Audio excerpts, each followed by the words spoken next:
appearing in the order of business that are at the division stage. This means that debate concluded, and at this time the business that will be transacted regarding these bills is for the members to vote to be read for the second time in order for the bill to move into the next. That is consideration at the committee of the whole. This means that if there were any amendments that may have been the debate, then at that point is when the amendments may be considered and either adopted or dropped. So the three the members raise the quorum for division will be considered include the office of the county attorney from the Senate by Honorable Senator David Wafula Wakoli, the seeds and plant varieties amendment bill also originating from the Honorable Senator Ledama Olekina, as well as the whole of FEM bill, a bill originating from the Senate by the nominated Senator Miraj Abdullahi Abdul. These are bills that have been given priority in the order paper, order number 9, 10, and 11. And once the House commences its business, then they will be considered. But on your screens, you can see that the Speaker's procession has already started its way into the chambers with the mess ahead of the Speaker. That is the Speaker of the Senate, Honorable Amason Jeffa Kingi. He is making his way inside the chamber to preside over this afternoon sitting. Allow me to hand you over to this live broadcast that is brought to you by the Parliamentary Broadcasting Unit in partnership with the Kenya Broadcasting Corporation. My name is Kamche Menza. Good afternoon. Tuombe. Ewe Mwenyezi Mungu, tunakusihi neema nyingi na baraka sisi watumishi wako ambao wameridhika kutuita kwa nyadhifa za uongozi katika jamhuri hii yetu. Tunakuomba utuajalie tuyatende na kufurahia mambo yote atakayofikishwa mbele yetu kwa njia ya haki na uaminifu, ili kustawisha amani, ufanisi na heri nchi yetu na wale ambao haja zao umezikabidhi mikononi mwetu. Amen.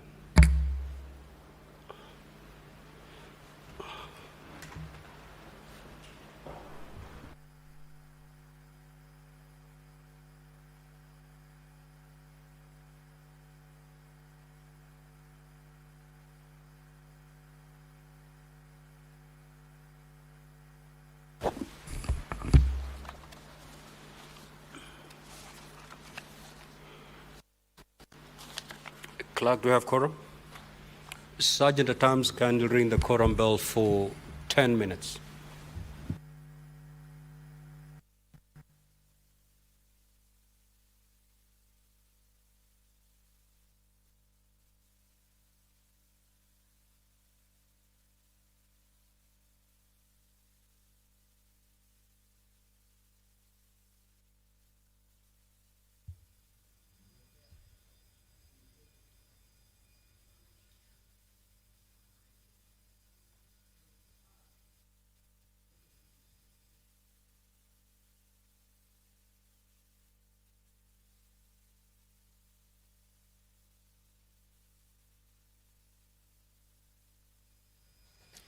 The prayer has been said and however, the House is facing a quorum hitch.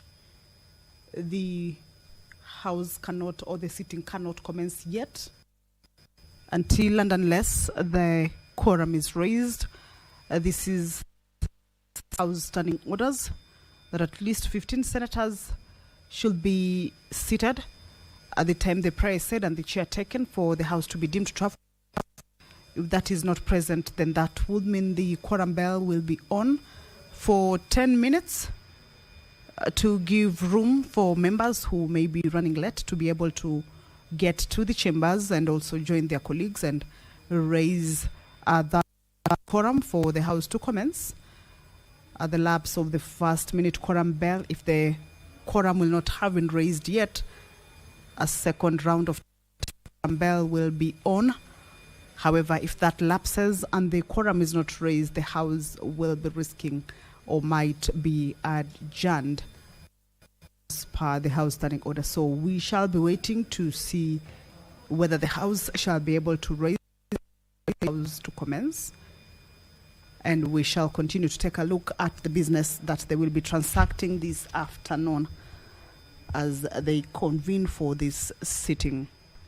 The County Oversight Accountability Bill, a bill originating from the Senate and sponsored by Honorable Senator Lida Molekina and Honorable Senator William Kisang, is yet another priority business that has been lined up for consideration this afternoon. Business or debate on it continues. You will recall that during the Tuesday afternoon sitting,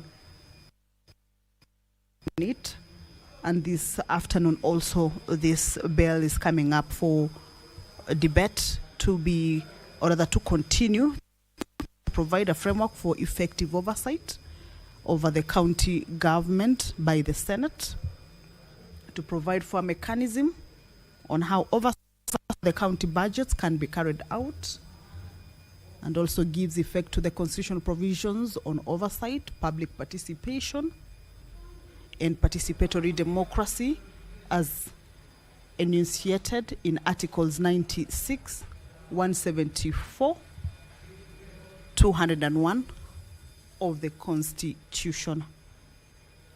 So that is part of what senators will this afternoon transact. Currently is a quorum bell. We have seen more members making their way into the chamber. That means in a short while we should be able to raise that quorum. I can spot the senator for Nairobi County, who's also whip, counting to the members inside the chamber. It's about to be raised, so we shall be also waiting to be guided on whether that quorum has been raised yet, for us to be able to let you in to listen into the of the day. Pass on to provisions of Standing Order 53, paragraph 1, where senators request or seek for statements from various standing committees regarding matters concerning or inter-county, national, regional, and even international level. This afternoon, the nominated senator Bwana will seek a statement from the Standing Committee on National Security, Defense and Foreign Relations regarding the escalating cases of child sex trafficking and sexual exploitation in Maimahiu, Nakuru County. The Senator Honorable Hamida Kibwana also has yet another statement that she will be seeking. This one is from the Committee on Roads, Transportation and Housing regarding the safety of motorcycle helmets sold in Kenya. The Senator Honorable Raphael Chimera also will be seeking this afternoon from the Standing Committee on Lands, Environment and Natural Resources regarding the status of ownership and the proposed sale of a land LR number 14210 registered under the Kenya Triangle Company Limited in Kwale County. The House it's sitting. The quorum has been raised, although we have that kind of a confirmation from the Speaker on whether the quorum has been attained or a second round of quorum bell will be rung. Once that quorum is raised, then I will, without any further delay, hand you over to the business of the day. As I'm informed we do have quorum now. Kindly let's settle down. Take your seats, honorable senators.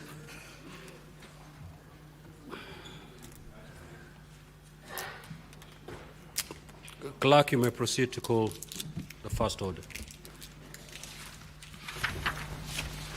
Order number 1. Order number 2, communication from the chair.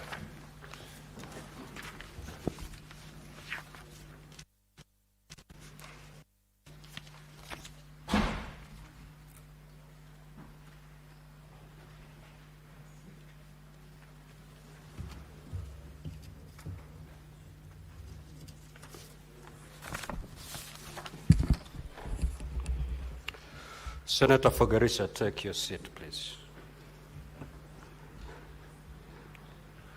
Now, honorable senators, I'd like to acknowledge the presence in the public gallery this afternoon of visiting lecturers and students from the School of Business at KIPS Technical College, an accredited TVET. Clerk, can you confirm that indeed I'm not inviting ghosts to the Senate?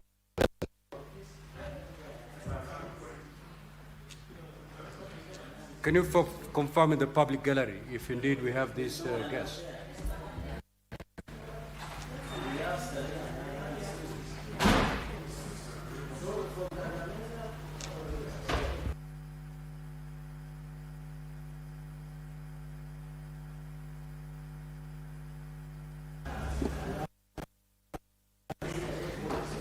Senator for Lamu, take your seat. Honorable Senators, sorry for the communication. I'm told those guests are yet to make their way to the public gallery. I would like to acknowledge the presence in the Speaker's Gallery this afternoon, students from Starehe Boys Center School, Alliance High School, and Kianda School, who are undertaking a 2-week voluntary service scheme in the Senate. Honorable, request each to stand when called out so that you may be acknowledged in the Senate tradition. Tony Kiprono, Starehe Boys Center. Alexander Mitch, Starehe Boys Center. Nathan Wanyonyi, Starehe Boys Center. Bryden Walter, Alliance High School. Reuben Makolo, Alliance High School. Peter Trevor, Alliance High School. Tricia Rono, Kianda School. Nanteza Uziza, Kianda School. And Kianda School.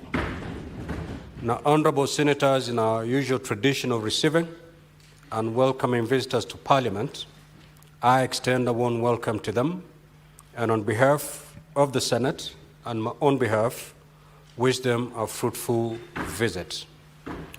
I will allow the Senator, I know Alliance High School is in Embu County, Starehe is in Nairobi County, and Kianda is in Nairobi County. However, do we have from Starehe Boys?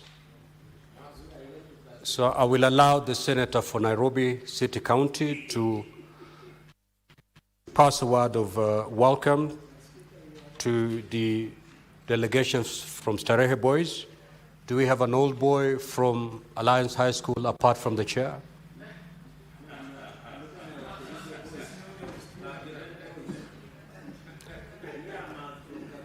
Again, I will allow the Nairobi City County Senator to likewise extend a word of welcome to welcome the delegates from Alliance High School. Do we have an old girl from Kianda?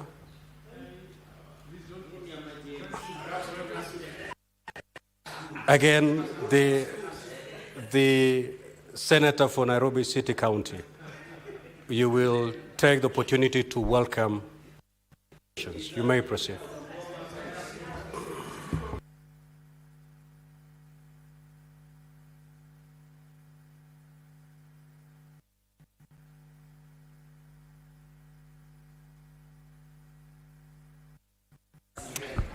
Yeah, I hope the students have noticed that, the tradition of this house is usually that the senator of the area from which the students come from ordinarily welcomes them to the Senate. And you have seen how the chair has struggled to find a reason for me not to be the one. But because I serve a living God, every single hurdle that has been placed on my path has fallen. Senator for Nairobi City County. So a light touch, Honorable Speaker. I want to take this opportunity, Speaker, to welcome the delegations from the 3 schools. Indeed, these are top learning institutions in our country. They have had stellar performance through. The students who come from this school, you have no excuse not to succeed. As you have seen how thin it is, this Senate is in terms of representation. Some of us went to lesser known schools, and that we are here is something that we celebrate. But if it was people from Alliance and Kianda and Starehe sitting here, it's not a surprise. At least in the lower house, Speaker, I know of members who went to Starehe. The MP for Saboti, Caleb Amisi, is a member of the National Assembly there. So I just want to take this, Honorable Speaker.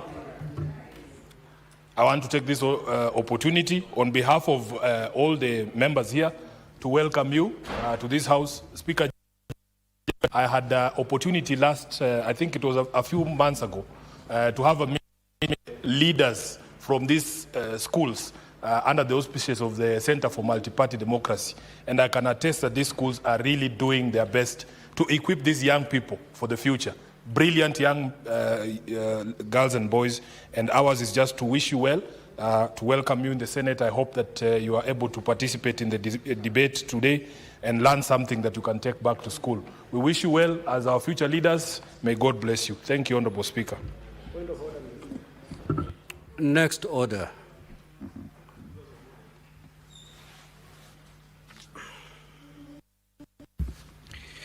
Order number 3, messages. Order number 4, petitions. Number 5, papers. Senate Majority Leader.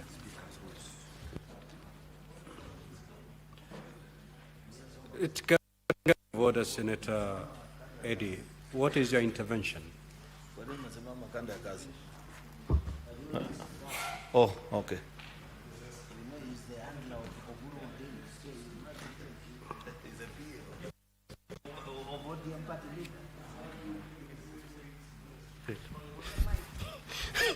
Mr. Speaker, you know, it's a very cold season. Clarity, because as a cold season, I'm beginning to see some different kind of dress codes here. Just so I'm rule number 15 of the Speaker's rules on dressing code. I just wanted clarity whether the majority whip, so that when next time I show up with a turtleneck, in this cold, I can be able to come with them, because no, I just wanted clarity from the Speaker, so that I also know whether the dress code is okay. Thank you, Mr. Speaker.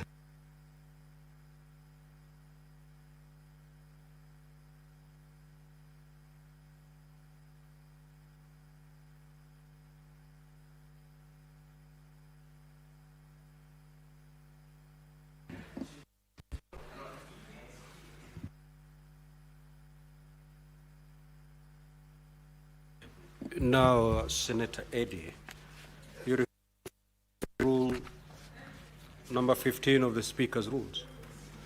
That one deals with smoking. Nothing to do with the dressing of an honorable senator. I want to assume that you are referring to Rule 20 of the Speaker's rules, and I'm going to read it for clarity. No person, even if otherwise qualified, shall be admitted to the lounge, dining room, or speaker's gallery unless he or she is, in the opinion of the sergeant at arms, properly dressed. This means that the person is dressed in a coat, collar, tie, long trousers, socks and shoes, or service uniform, religious attire, or such other decent dressing as the Speaker may from time to time approve. In the dining room, senators or visitors may wear long trousers, clean shirts, socks, shoes, or service uniform. An equivalent standard shall apply in respect to visitors while in the gallery, lounge, or the dining room. Now, Senator Boni, you are in breach of this particular rule.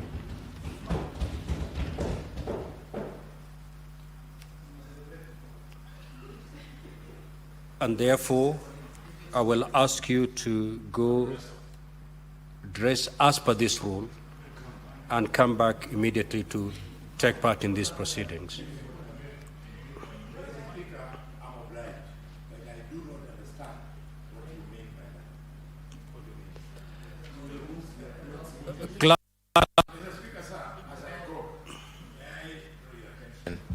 That many times I've been.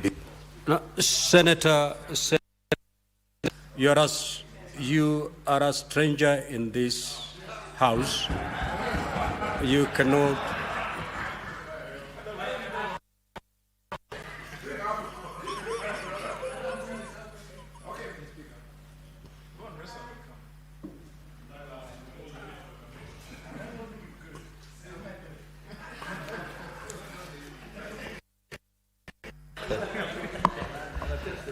Mr. Speaker,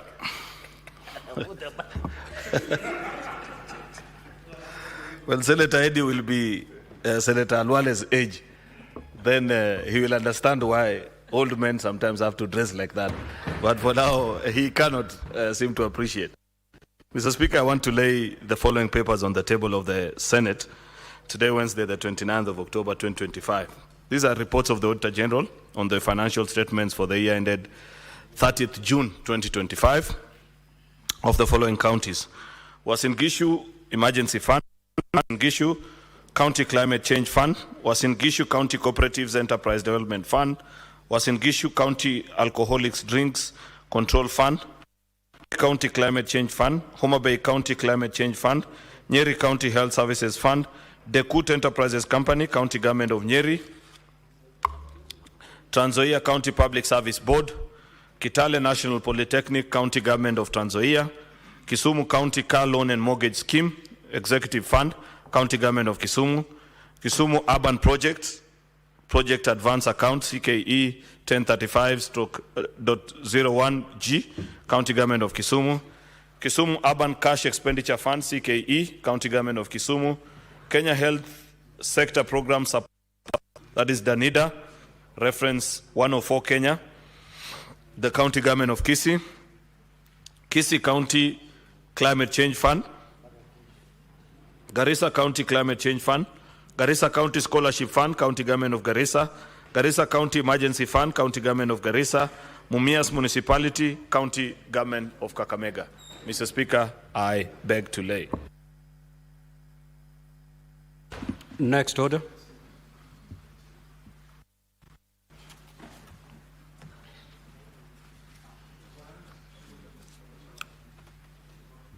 Next order.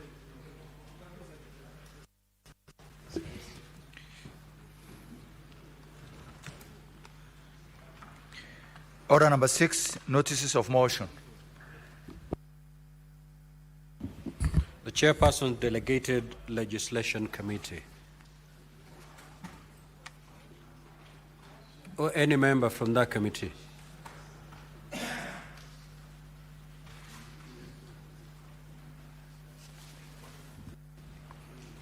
Thank you, Mr. Speaker. On behalf of the Chair, Delegated Legislation Committee of the Senate, notice of motion extension of time for the consideration of the county licensing uniform procedures regulations 2025, legal notice number 91 of 2025.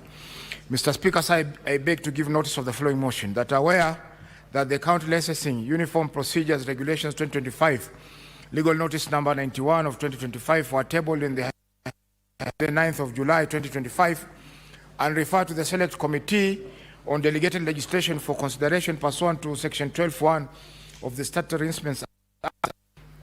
Cognizant that the committee is required to make a report within 28 sitting days after the date of referral of the instrument pursuant to Section 15(2) of the Statutory Instruments Act, which will lapse on Thursday, 30th of October 2025, aware that Section 15(3) of the Statutory Instruments Act provides that by a resolution, Parliament may extend the time for consideration of a statutory instrument by a period not exceeding 21 calendar days.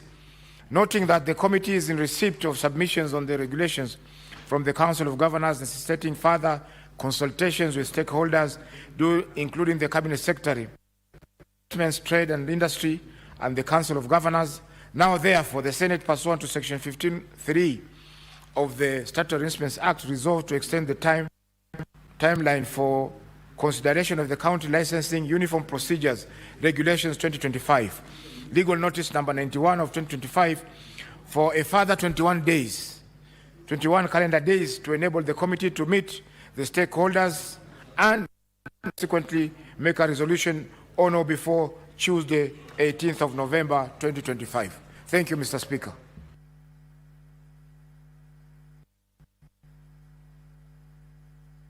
Next order. Order number 7, questions and Statements pursuant to Standing Order 53-1. Honorable Senator Hamida Kibwana. You have 3 statements. Thank you, Mr. Speaker. Though I'm holding even 4 statements, actually some of them are on the queue for quite some time. Thank you, Mr. Speaker. The first statement is on the escalating cases of child sex trafficking and sexual exploitation in Maimahiu, Nakuru County. Pursuant to Standing Order, dear Mr. Speaker, pursuant to Standing Order 53-1, to seek a statement from the Standing Committee of National Security, Defense and Foreign Relations regarding the alarming revelations of child sex trafficking and exploitation in Maimahiu, Nakuru County. Mr. Speaker, of an organized child sex trafficking network operating openly in Maimahiu has recently been exposed. This key transport hub in the Rift Valley, located along the Northern Corridor, has become a hotspot for trafficking and commercial sex exploitations of minors reportedly as young as 13 years old.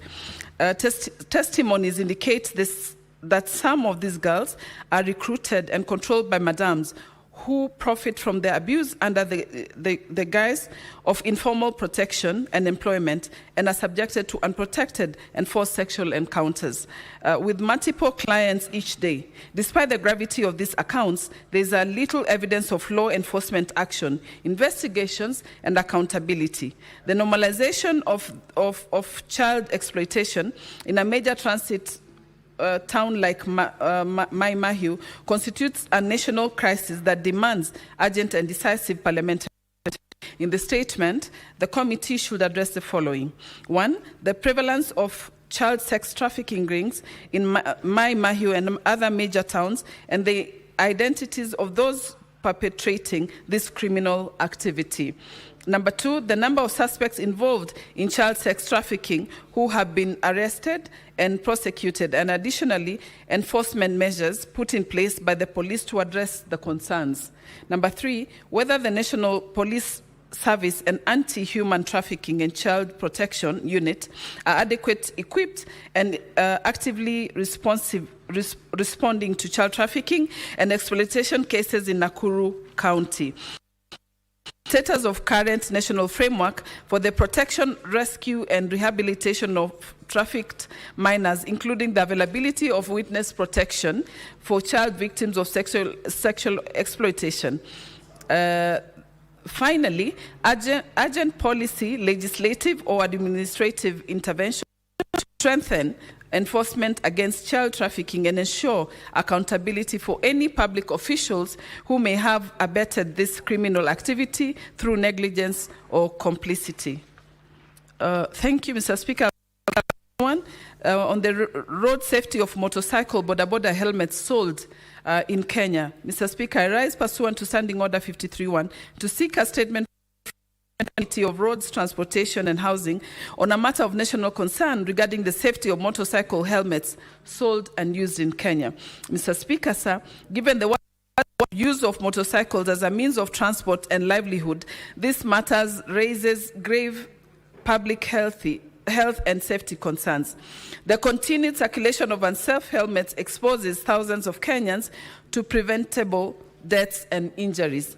In the statement, the committee should address the following issues. Number one, the process and regulatory mechanism in place by the Kenya Bureau of Standards, KEBS, and other relevant agencies for inspecting, certifying, and approving motorcycle helmets for sale in the country, that they meet international crash test standards. Number two, the number of helmet brands currently certified for use in Kenya, including the extent of enforcement measures taken against substandard or counterfeit helmets. Number three, the measurements being taken by the Ministry of Roads and Transport to protect citizens from the risks posed by substandard helmets, including public sensitization campaigns, enforcement operations, and recall of unsafe products. Number four, whether there are plans to introduce stricter penalties against manufacturers, importers, and distributors of substandard helmets in order to safeguard the lives of border operators and their passengers.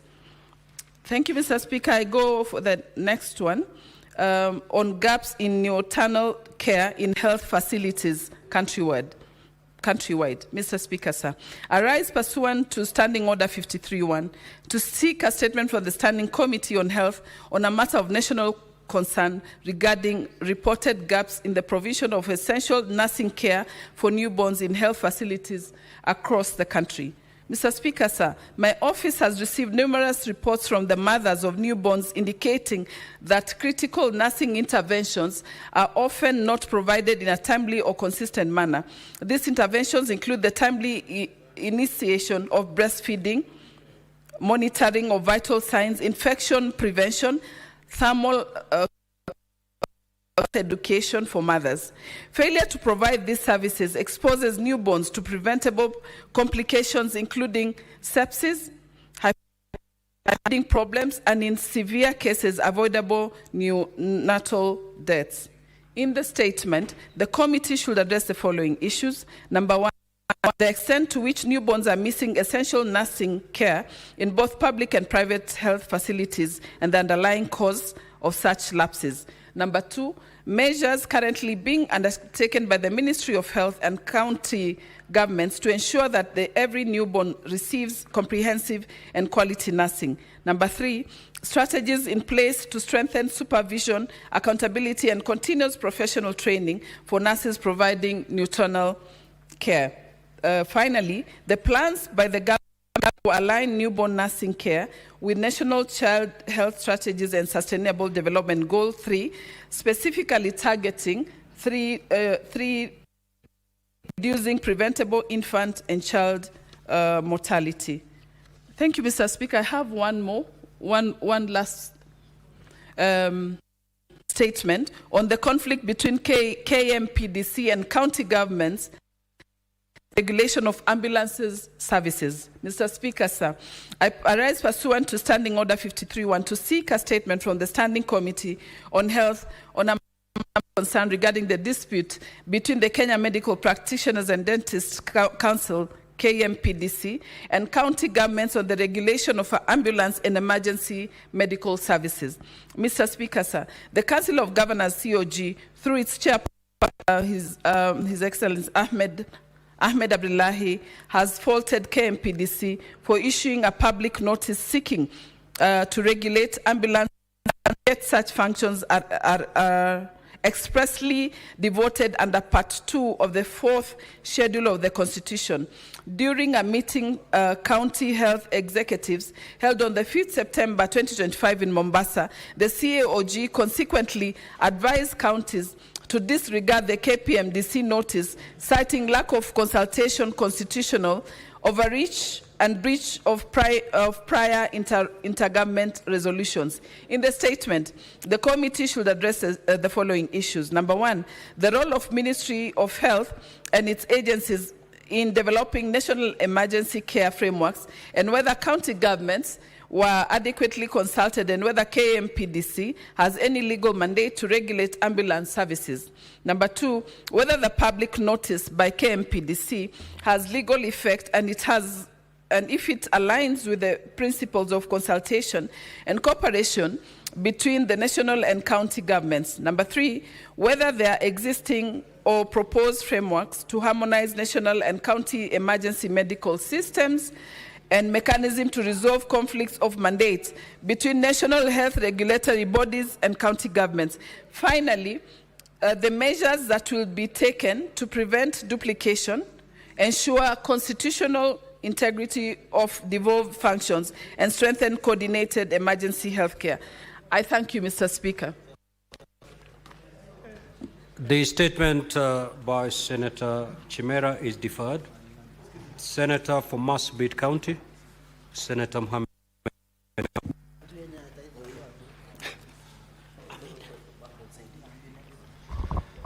Thank you, Honorable Speaker. I'm requesting for a statement on the involvement of the Kenya Defence Forces, KDF, in the implementation of various public infrastructure development projects.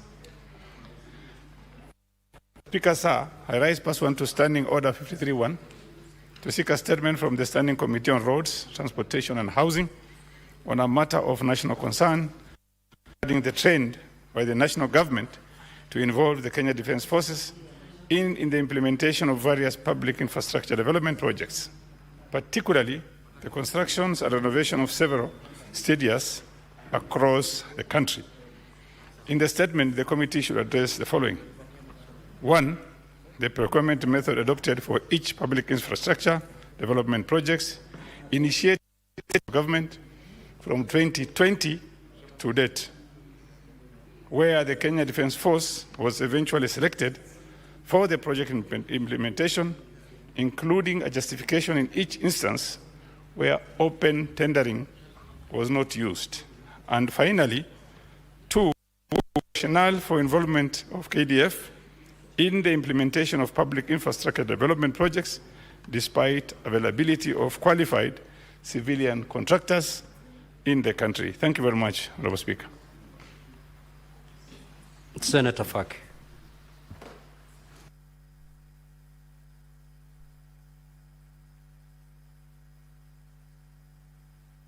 Asante Mheshimiwa Spika, nimesimama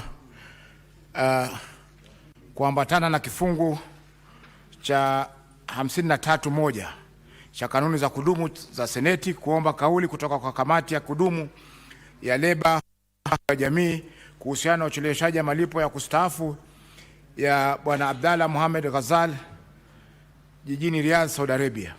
Mheshimiwa Spika, Bwana Mohamed Abdalla Ghazal alifanya kazi na kampuni julikanayo kama Al-Dhahri International Group for Trading and Contracting kwa muda wa karibu miaka 30 hadi kustaafu kwake mnamo mwaka 2022. Kampuni hiyo ililinda kulimlipa malipo yake ya kustaafu, hivyo basi akaenda mahakamani huko Riyadh, Saudi Arabia. Mahakama ya kwanza iliamuru Bwana Abdalla alipo pesa zake za kustaafu. Kampuni haikuridhika na uamuzi huo na ikakata rufaa kwa mahakama mbili za juu. Mahakama hizo zilitupilia mbali rufaa hizo na kuamuru kampuni imlipe Bwana Abdalla reali 716,743 za Kisaudi. Uamuzi wa rufaa ulitolewa mwezi Julai mwaka 2024 na hadi sasa zaidi ya mwaka mmoja baada ya uamuzi huo, kampuni ya Al-Dhahri imekataa kulipa malipo hayo.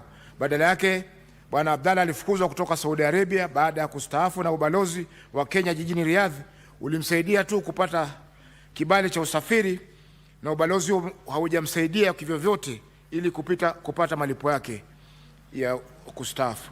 Katika taarifa ya Mheshimiwa Spika, kamati yaangazia ifuatayo: sababu ya kutomlipa Bwana Abdalla malipo yake licha ya mahakama kutoa uamuzi alipwe.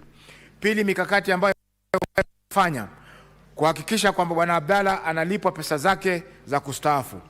Mwisho, ya tatu, idadi ya Wakenya wengine wanaopata changamoto kama hizi nchini Saudi Arabia na kwengineko wanapostaafu makazi ambao wameajiriwa kufanya. Asante Mheshimiwa Spika. Now, honorable senators, I will allow comments for not more than 15 minutes on these statements. Senator Olekina.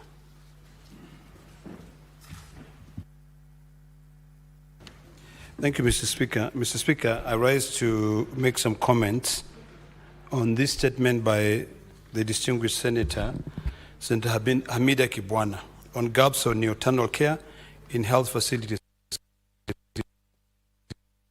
I begin to comment on this statement. Let me appreciate the work that Senator Hamida has been doing in this parliament. Mr. Speaker,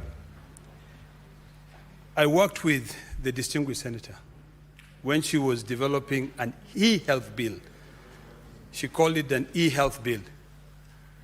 But funny enough, the Ministry of Health took over, plagiarized 99% of her bill and brought it to this house and changed the title of the bill and called it Digital Health Bill.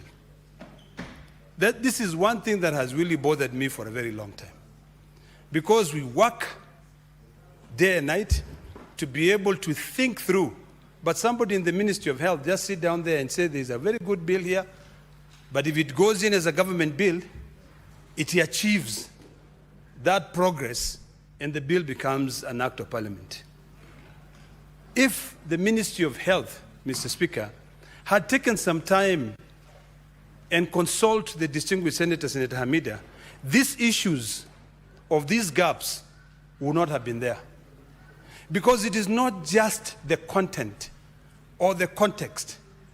It is the thought behind it. It is sad. I was listening to the Cabinet Secretary, one, lecturing senators, which I think was uncouth. Number two, also saying that every county government must now submit, records on mortality in their counties, and not really addressing the issues. Because what happens? You can then say this is the data we have on how many kids are dying. But what have you done as a ministry? If your job is to be able to plagiarize legislations developed in this house, then why don't you go a step higher and consult that member of parliament who developed that legislation? I sit in the health committee, and these are some of the challenges that we face. Even when we are going through developing legislation, some people will be sitting down somewhere. Even some names which are being mentioned earlier today here. They will sit and they'll come and tell you, look, this is what we want, this is what the government wants. And after that, they are the ones who are heading that ministry.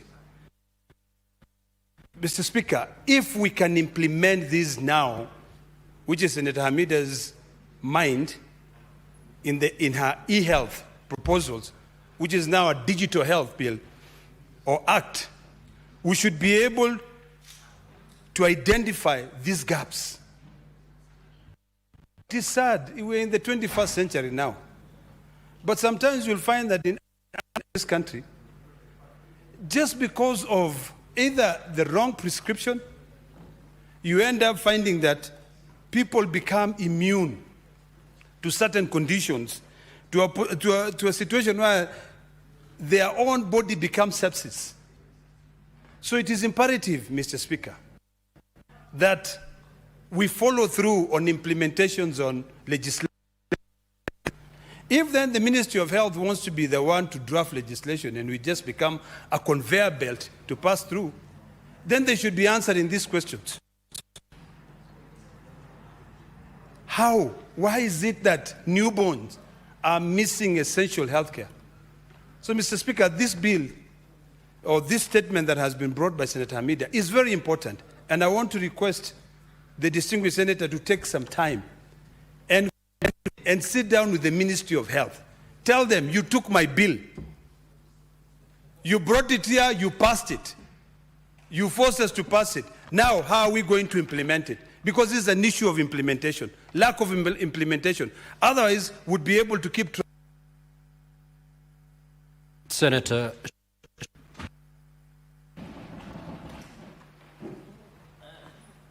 Thank you.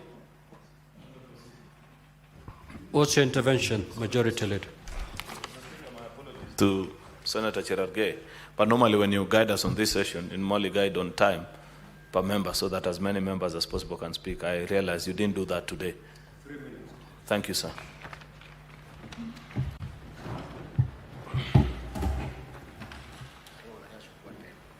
Thank you, Mr. Speaker. I don't know why Majority Leader was worried before I speak, but nonetheless, Mr. Speaker, I agree with him that we must be fair to everybody in terms of time. Mine is just that has received an attention is on the issue of ambulances. Mr. Speaker, this is one of the most ignored but very important chain that will assist most of our people to get emergency medical services. I was disappointed and sad when we visited Busia County Referral Hospital. Mr. Speaker, sir, are you aware, under the governor of Busia, there is no even single functional ambulance at the County Referral Hospital of Busia? It is so shameful. And I'm happy Senator Sifuna was there. I don't know, a number of us were there. Only an ambulance, Mr. Speaker. The reason even some of these people are saying SHA is not working, Mr. Speaker, is because the county health system has collapsed. Even in my county, Mr. Speaker, you have to pay 1,000 shillings to get a service on an ambulance because there is no fuel. Some of the ambulances look like matatus. You are being carried by an ambulance, there is no emergency kit. Even the gloves within the ambulance that ply and operate within Nandi County and even across a number of counties, Mr. Speaker. This issue of ambulances, I agree that it's unconstitutional, it is illegal under 4th schedule for KMPTC and the Ministry of Health to direct on the issue of ambulances, but also county governments must up their game. The lack of drugs, the lack of ambulance, the lack of service provision. Today we were discussing, Mr. Speaker, and you are aware, saying that after 7,000 UHC staff had been given SRC rates, the biggest impediment and obstacle to confirmation on permanent pensionable is Council of Governors. That's one of the substrata, Mr. Speaker, that will always undermine access to affordable and quality ambulances, Mr. Speaker. We must agree, I think the Committee of Health, led by Mr. Speaker, must tell us what kind of ambulances should counties buy. Mr. Speaker, my county, when they went to procure, under a friend, of course, I want not to mention, Mr. Speaker, they procured like a J6 lorry that it does not operate, Mr. Speaker. A tractor in speed is much better than what was procured. The center pole will go to other, Mr. Speaker, the driving. Mr. Speaker, we must agree also as a house. When Kilifi, where you are the governor, and your senator is here, was purchasing their ambulances now or then, the standard of ambulance must be the one that is operated by Red Cross, Mr. Speaker. So on this issue, I want to thank Senator Amida, Mr. Speaker, that she has been very passionate about health. And I hope going into the future, under broad-based engagement beyond 27, it should be the CS of health so that he can fix some of these issues. I yield, Mr. Speaker. Senator Osotsi. Thank you. Thank you, Mr. Speaker. Mr. Speaker, I want to comment on this very important statement by Senator from Marsabit, Senator Mohamed Chute, on the military in implementation of various public infrastructure projects. Mr. Speaker, there's a lot of concern because it is now become a norm, particularly in the implementation of various studies across the country. The military is fully involved. Now, you ask a number of questions. Number one, how the Public Finance Management Act is employed in that case, how the Public Procurement and Disposal Act is employed in that case, and many, many other questions, Mr. Speaker. Mr. Speaker, this could be another form of corruption that we are trying to invent, because we know that it is not allowed to scrutinize the financial activities of the military. So if we get the military involved in public development project, then the issue of oversight will be brought into question. So I think this matter is a very important matter that we need to look at. And also, Mr. Speaker, bearing in mind that we need as a country to try as much as possible to keep the military in their spaces, in the barracks. The temptation to get the military outside there it's not a good thing, Mr. Speaker. We have just seen what has happened in Madagascar, where the military was allowed to go and deal with unrest, and they ended up overthrowing the government, Mr. Speaker. So we need to limit that interaction in the public spaces and allow the military what it is. I know people want to say the military is very disciplined, but we can also ensure discipline in other sectors of our economy so that we deliver value for money for our people instead of getting military directly involved in some of these things, Mr. Speaker. Mr. Speaker, I expect that this committee will interrogate these issues deeply so that to ensure that in as much as we are saying military are good in delivering projects, we must also look at the other issues that may arise from that involvement, Mr. Speaker. I support. Senator Karen Nyamu.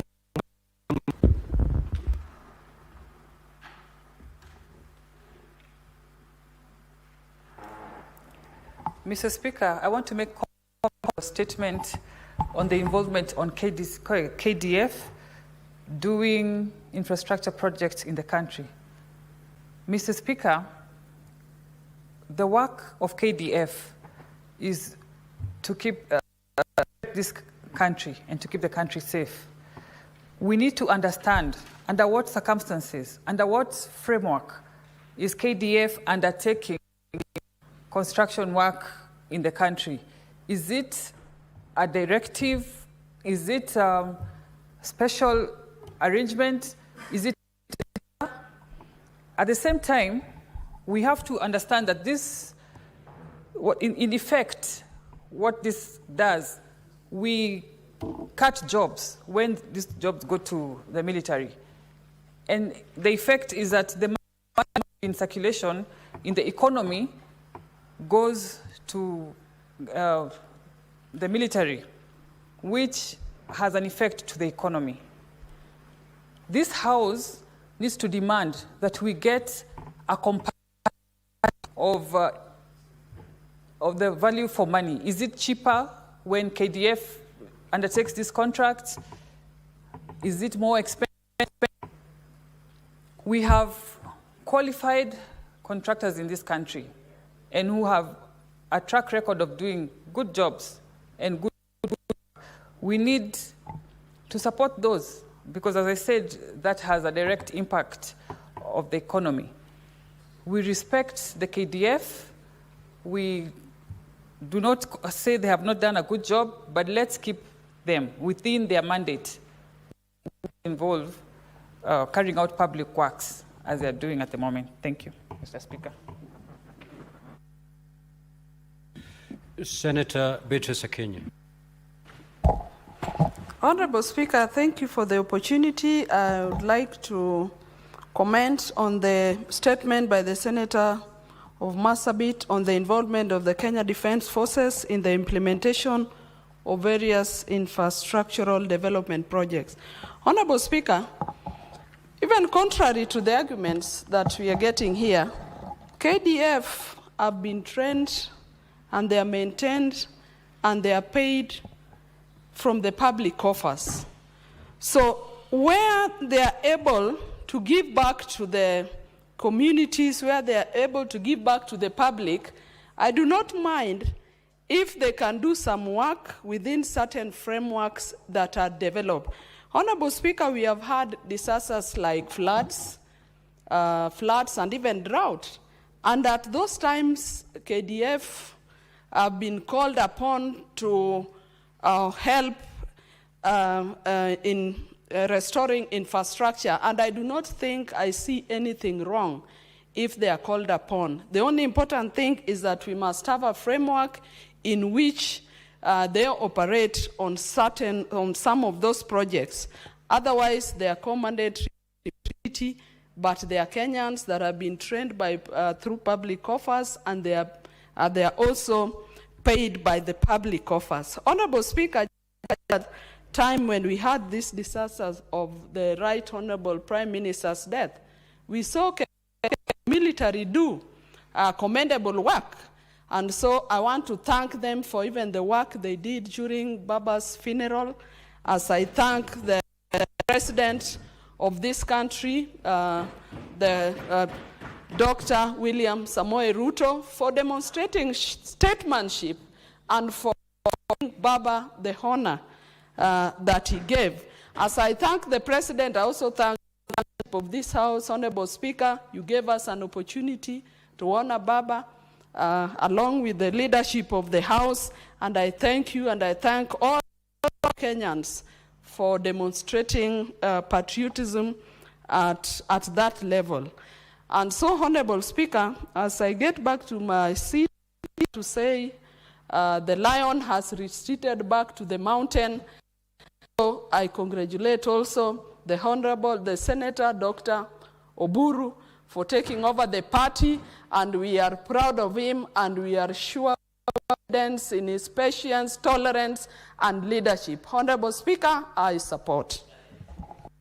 Senator Mungatana. Inform, and there's nobody on their feet. No, the House, you will get an opportunity to contribute.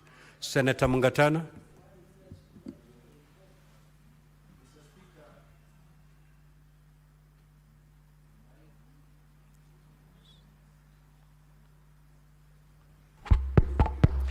Mr. Speaker, I want to thank you for giving me the opportunity to comment on the statement of the involvement of KDF on civil construction works.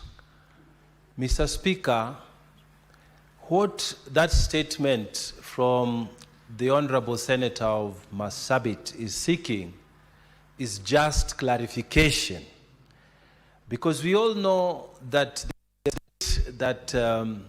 is executed by the KDF is just to oversee construction. And Mr. Speaker, they have done this in stadiums, in various counties like Siaya, like in Nakuru. They have also done supervisory work on some of the level 4 hospitals to reconstruct and finish, because some of those projects were stalled projects and they were costing the government a lot of money and inversely the people of Kenya. So we understand. But what the senator from Marsabit is asking is whether this mandate has been extended to taking over full construction tenders. We wanted that to be clarified. But if it is to come projects that have been stalled, Mr. Speaker, projects that have just gone because of indiscipline of contractors or whatever, and the KDF is coming in to help us and finish these projects, I think we should, because KDF has distinguished itself in this country as one of those institutions that we can rely on in terms of helping us through difficult times. So we shouldn't look at this inquiry as a negative thing. We want the committee to have a clear investigation on this matter. We find out if KDF has overstepped its mandate. But if it is just the correct thing, then let us support them. I submit, Mr. Speaker. Senator Olekina. Thank you, Mr. Speaker. Mr. Speaker, I appreciate you giving me this opportunity. You know, we have a problem whereby we have pieces of legislation from the National Assembly do not come here, and we assume that just pieces of legislation have not come here, what KDF is doing is illegal. I just want to inform the House that there are two pieces of legislation. There was a piece of legislation which was passed in 2021, which set up the Ulinzi Construction Company, KDF. And we have used it here in Parliament. That is number one. Number two, Mr. Speaker, there is a bill, which was a critical infrastructure bill of 2024, that was being considered by the National Assembly, that was brought by the Ministry of Interior for KDF to be able to undertake this critical infrastructure. So I think it is important. Sometimes we might be moved by interest of us, our companies outside doing business, but it is important to know that what KDF does is legal. KDF will not want to get into projects that they are not legally allowed to be able to perform. If you go to Kajiado today, the Kenya Meat Commission performed well when KDF got involved. They did not just get involved just like that. So let us not be oblivious of the existing legal framework. I've seen this. I think when we contribute, before we comment, we do some due diligence. There is a law that establishes a company under KDF. There is a law that there was a lot of extensive public participation on critical infrastructure. In fact, I want to challenge all of us here. Do your simple Google, look for critical infrastructure bill of 2024, so that when we come here, because we are representing Kenyans, for them to know. KDF, we have to respect it a lot for everything they do. Thank you, Mr. Speaker. Senator Majaya.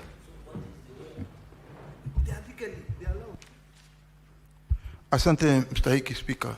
Mstahiki Spika, niko na taarifa mbili ambazo nataka kuziunga mkono.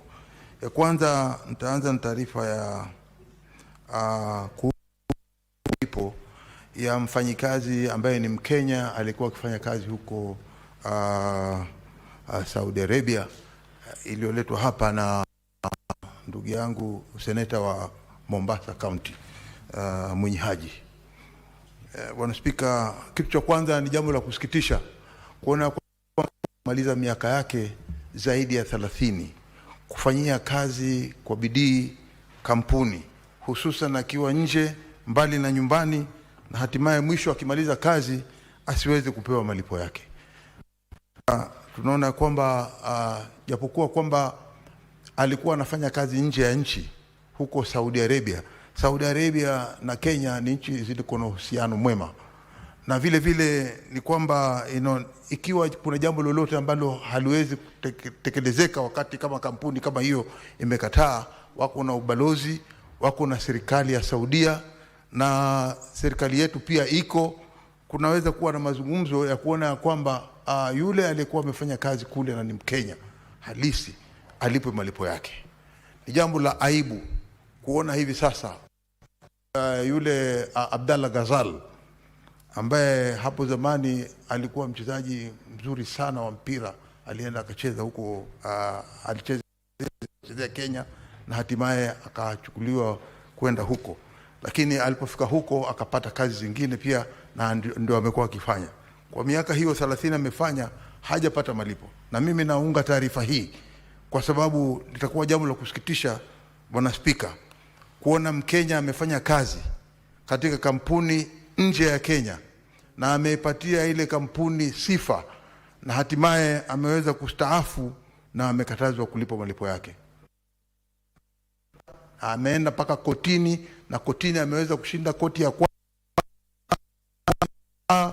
na akashinda koti nyingine ya juu zaidi ilipokuwa imewekwa, na hatimaye alipokuwa akiendelea kungoja malipo amefurushwa kutoka huko Saudia kwa hali ya kinyama, hali ya kumfanya kama ambaye si mtu ambaye aliishi nao kwa muda wa miaka yote hiyo 30. Kwa hiyo sisi tunasema kwamba ingekuwa bora serikali ya Kenya kupitia ubalozi, kupitia uwezo wake, kupitia uhusiano mwema ulioko katika baina ya serikali ya Kenya na serikali ya Saudia, kuona ya kwamba Mohamed Ghazal malipo yake yametekelezwa vilivyo. Na kama itakwenda katika kamati, ingekuwa vizuri kamati yetu pia kuchukua hatua hiyo, hata ikiwezekana pia kamati yetu na kuona kule kuko namna gani. Taarifa ya pili, Bwana Spika, ambao nataka kuunga mkono ni taarifa ya dadangu, dada yetu Hamida Kibwana. Hamida Kibwana, yeye huwa analeta sana taarifa kama hizi ambazo zinahusikana na sisi kama Wakenya na afya zetu. Hususan ukiangalia ameleta bili za kuweza kueleweka kiafya. Katika bili hii ambao anasema kwamba kama mama akienda kujifungua, baada ya kujifungua anatakana kuona ya kwamba anapata chakula chema ningepatiwa kama dakika kidogo bwana Speaker, kidogo tu kama 2. 1 minute to wind up. Bwana Speaker, asante kumpatia hiyo dakika moja. Nitaomba pengine nukta fulani mbele yake. Lakini nasema tu ya kwamba kitu cha muhimu ni kwamba hizi bili yake ambao hii taarifa yake ambayo ameileta ni muhimu kwa sababu taifa hili linahitaji hawa watoto wakue, wawe wakubwa, wawe kama sisi ili tuweze kuendeleza taifa letu. Ikiwa hawa watoto wataanza kufa katika umri kama huu mdogo namna hii, manake siku hizi tunaona kina mama wakienda hospitali mara nyingi kunakuwa zile hospitali hawaangaliwi vizuri na wanapoteza watoto. Unaingia vizuri, unazaa vizuri, lakini unaambiwa mtoto amepita, yani amefariki. Kwa hiyo tunasema kwamba bill kama hizi ni muhimu sana kuona kwamba taarifa kama hii ni muhimu sana kuona kwamba imetekelezwa. Juzi tu tumekuwa na ile bill katika hii nyumba, ile ya bill ya e-health bill. Ile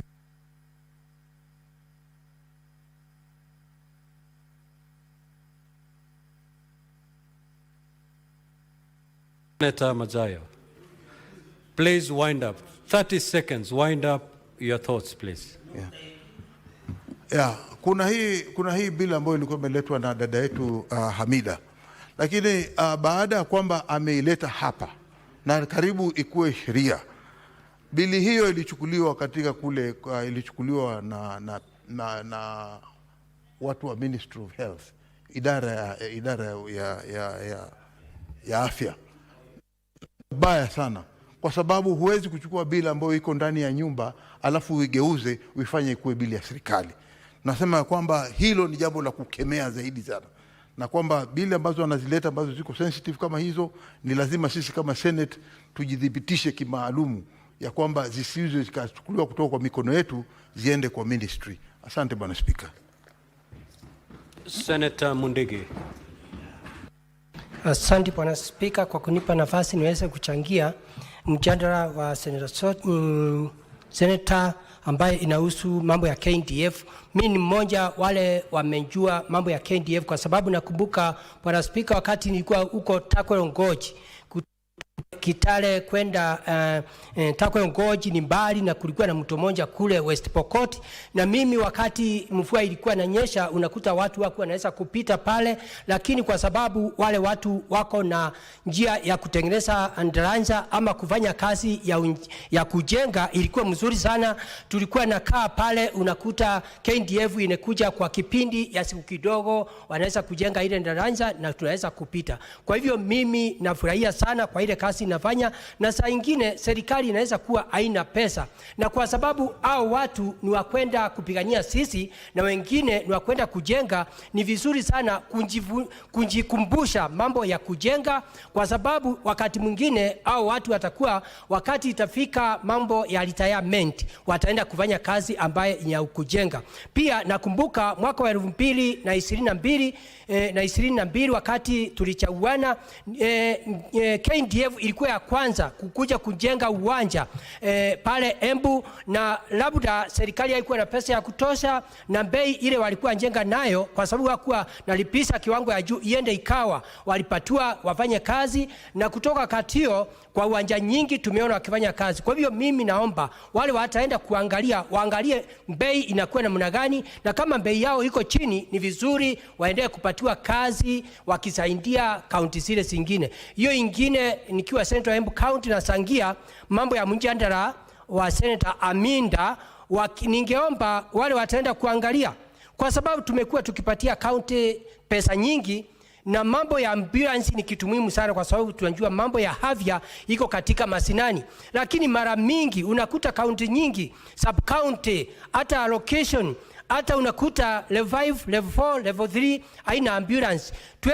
Waweze kutengeneza sheria, ama Senate hii waweze kutengeneza sheria kila mwaka, county iwekwe sheria kila mwaka unakuta kuna pesa ile tutatenga ambayo itakuwa ya kununua ambulance, ndio akina mama wetu wale wajawazito wakipata wakienda kusaidia mambo ya watoto, ama watu wakionjeka kule masinani. Kwa hiyo unakuta pale nyingine hospitali iko kama kilomita 20, na unakuta vijana wetu ama wazee wetu ama akina mama hakuna pesa ya kukomboa ambulance ama kukomboa magari, unakuta kuna shinda. Kwa hiyo Bwana Spika, kuna njia tunaweza kuangalia tuweze kuona vile utasaidia, ndio kute kila mwaka kutakuwa county itakuwa inawekewa pesa ama ile kiwango ya ile pesa. The Senate Majority Leader. Mr. Speaker, I have very quick comments on two issues. One is on this KDF issue. I need not say much more than what Senator Ledama Olekina has said, that construction company is a legally constituted entity. And even us as Parliament, we've had to procure their services occasionally when you have works that are of an urgent nature. And therefore, our procurement law allows for actually one government entity to contract another without going through the long route of a public procurement process. Because in essence, there's no profit to be made. And if there is, that company is owned by the people of Kenya. However, be that as it may, there are concerns that people may have on, for example, something military to interaction with citizens and so many other things which perhaps people are concerned about. But the long and short of it, Mr. Speaker, is that there are many countries, China included. Many people don't know that even in most of these Chinese companies that you see in Kenya carrying out construction are actually state-owned enterprises and not private entities. So it is possible for us as a country, Mr. Speaker, to build our own state-owned enterprises that can compete with the very best. We were with you, Mr. Speaker, in Kitui during the Mashujaa Day. You saw that stadium that was constructed in a record 3 months. We had been with you in the same stadium 3 months prior to. If you gave that stadium to Senator Chute's company, for example, Mr. Speaker, you know how long it would have taken to put it together. Anyway, Mr. Speaker, the more important reason I rose to speak, Mr. Speaker, is because of the statement by Senator Hamida on the child trafficking allegation.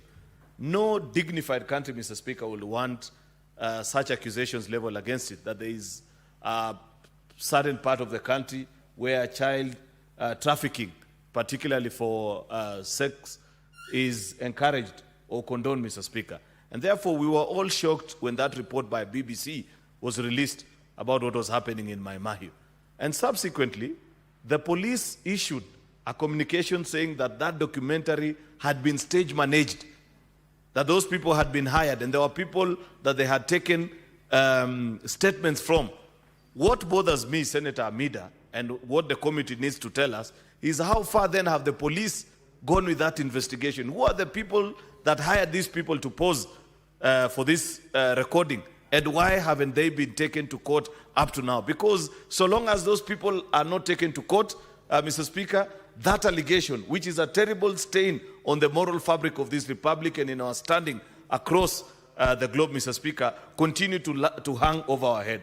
It is my hope, Mr. Speaker, that the Committee on Security will consider this matter and give us a final finding on it. I thank you, Mr. Speaker. Senator Paris Tobiko. Thank you, Mr. Speaker. Mr. Speaker, let me also give my contributions on the issue of involvement of KDF in doing infrastructural projects in the country, Mr. Speaker. Mr. Speaker,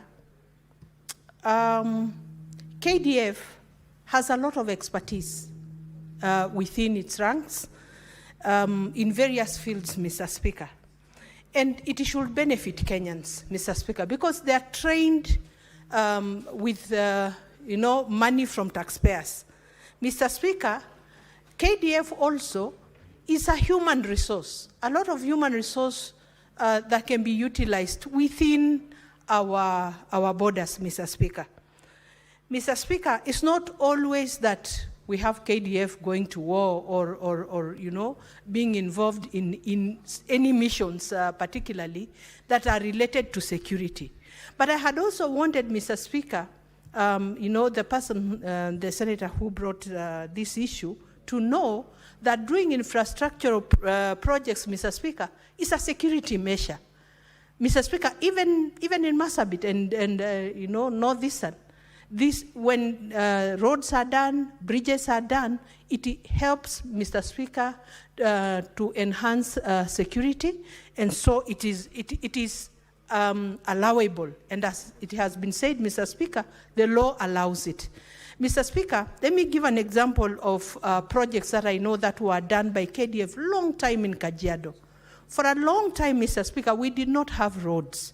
And I remember before the Isara Mashuru Kajiado road was tarmacked, the only existing bridges that were there were done by KDF long time ago, steel bridges, Mr. Speaker.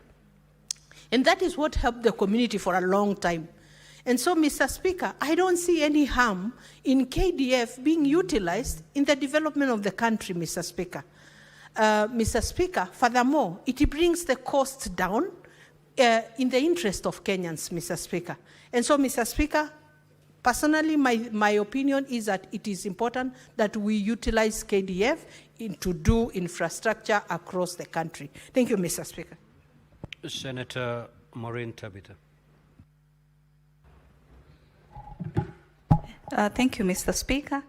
And I do rise to support the two statements from my sister, my good friend, Senator Hamida, starting with the issue of child sex trafficking, Mr. Speaker.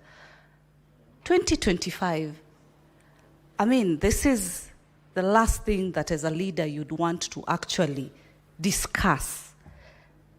It's very disgusting, Mr. Speaker, to imagine that we can be at a level whereby we can be talking about businessmen and women conducting this kind of entrepreneurship, Mr. Speaker, while this country has got different business opportunities that people can be able to embark on. But rather they choose inhumane type of transactions and business using our young, innocent, beautiful girls to make a living. And when one day they depart, Mr. Speaker, we are supposed to read a very beautiful eulogy of someone who was doing this kind of business, Mr. Speaker. These people, Mr. Speaker, should be brought to book. Just heard the majority leader saying that the police report indicated that this was just another content creation, Mr. Speaker. Really? We need that to know who is that who did this content creation or made this kind of videos, Mr. Speaker. They need to be brought to book. That can't just be assumed, then that's it. That's the end of it, Mr. Speaker. The other day we were in Busia for Senate Mashinani, Mr. Speaker. And through Kenya Women Senators, we were able to interact with very innocent young girls who are mothers, who are young mothers, and others who have gone through, you know, processes that sometimes you wonder if we were in this world together, Mr. Speaker. These things are happening. And the security apparatus should move with speed. Children, and you never know, one day, one time, that this will be a matter that really touches a close family member. So when we speak as representatives of the people, it's because it's our mandate to voice out about such kind of issues, Mr. Speaker. And lastly, Mr. Speaker, yes, on the statement in regards to the issue of regulations of ambulances and emergency medical services, Mr. Speaker. Just recently, we were in Eastern Region. As we always, as a Committee of Health, as we are always moving to different parts of this country, doing our mandate of over.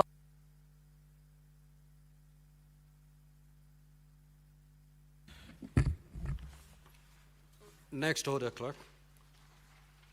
Now, honorable senators, allow me at this juncture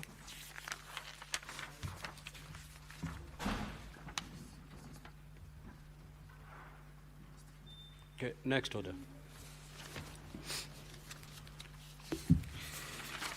Order number 8, the Kenya Roads Amendment number 3 Bill, National Assembly Bills number 34 of 2025.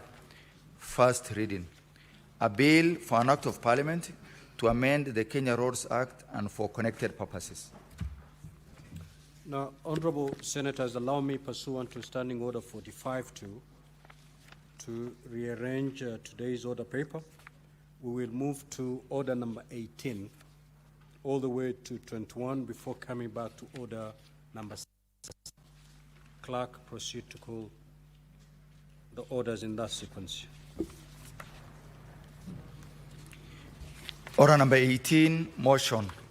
Report of the Standing Committee on Land, Environment and Natural Resources on a petition to the Senate by Mr. Peter Kangwaru Nyaga regarding the plight of the landless in Mudandara, Embu County.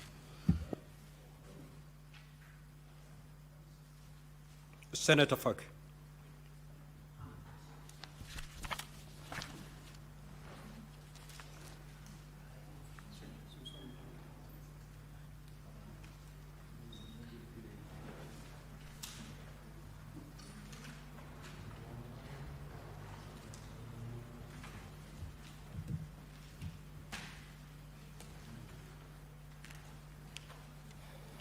Thank you, Mr. Speaker. Mr. Speaker, sir, I move that the Senate adopts the report of Standing Committee on Land, Environment and Natural Resources on a petition to the Senate by Mr. Peter Kangwaru Nyaga regarding the plight of the landless in Mudandara, Embu Sub-County, laid on the table of the Senate on Tuesday, 7th of October, 2025. Mr. Speaker, sir, the petition by Mr. Peter Nyaga regarding, I beg your pardon, Mr. Speaker.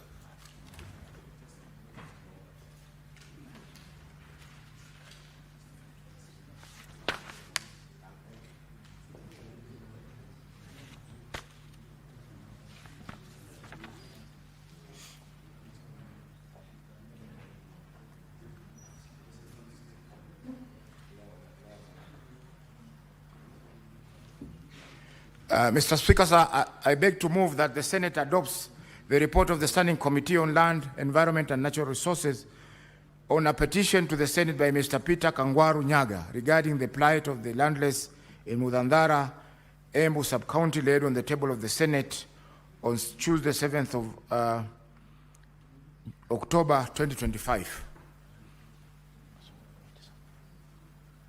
Now, Mr. Speaker, sir, Mr. Peter Kangwaru Nyaga presented a petition in this House on the plight of the people of Mudandara sublocation in Embu County. And their complaint was that they have lived in this area for many years, and that sometime in 1960s, in the early 60s, the government through the lands and settlement conducted an adjudication process in that area.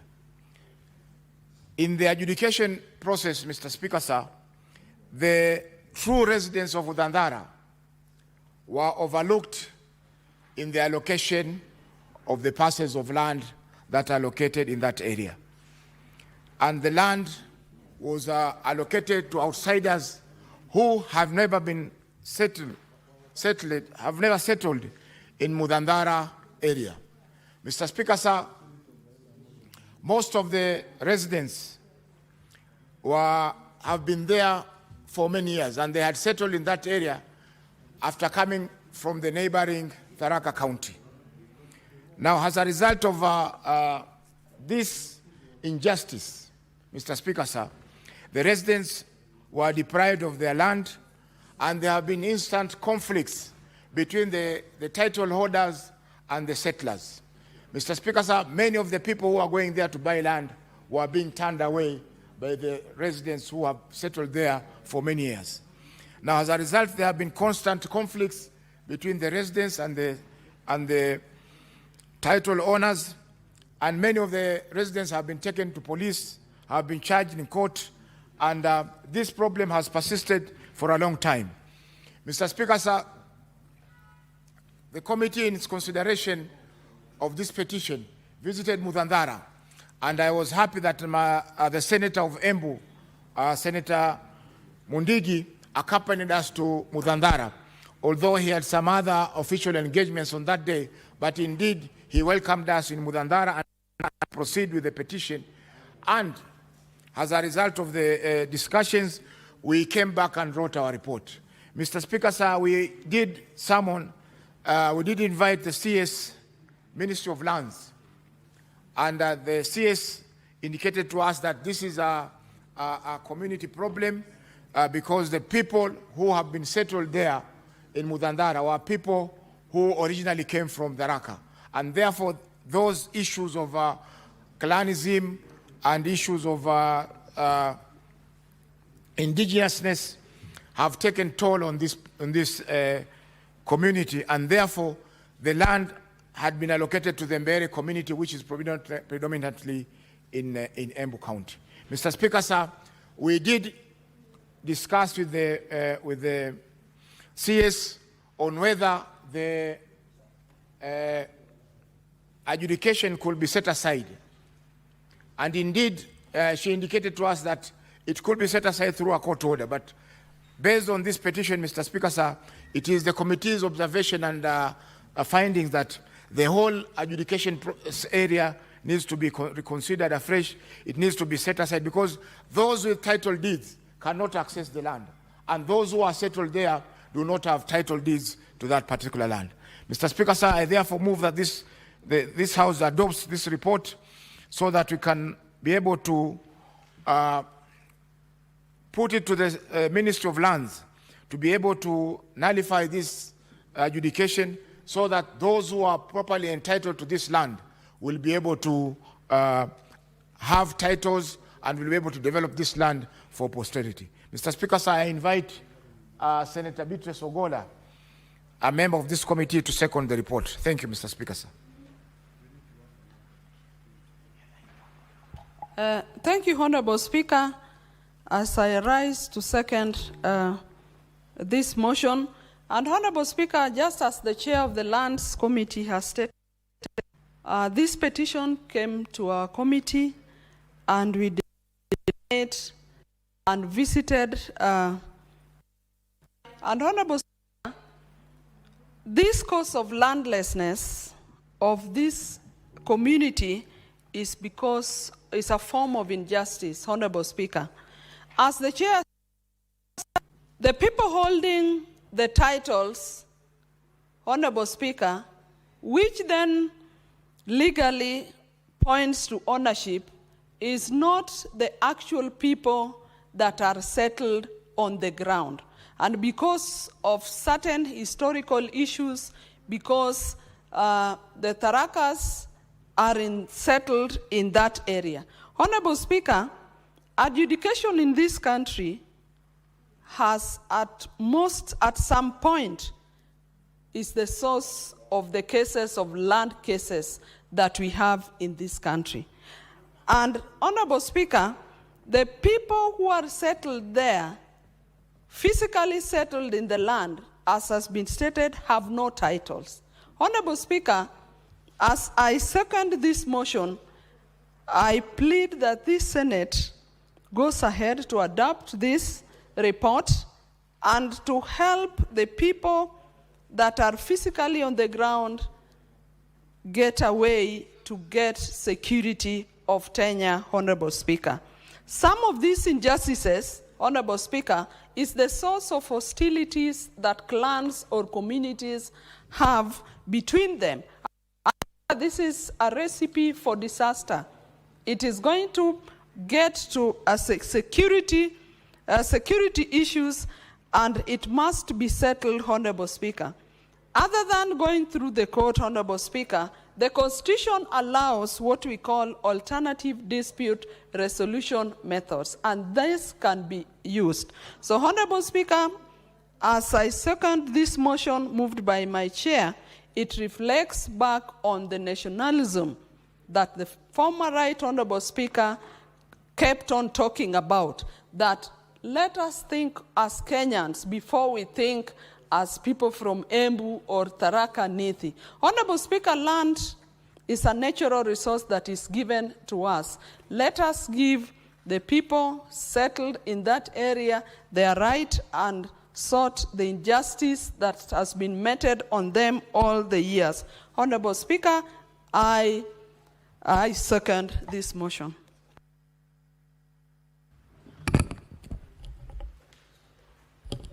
Honorable Senators, I propose the question that the Senate adopts the report of the Standing Committee on Land, Environment and Natural Resources on a petition to the Senate by Mr. Peter Kangwaru Nyaga regarding the plight of the landrace in Mudandara, Embu County, laid on the table of the Senate on Tuesday, 7th October 2025.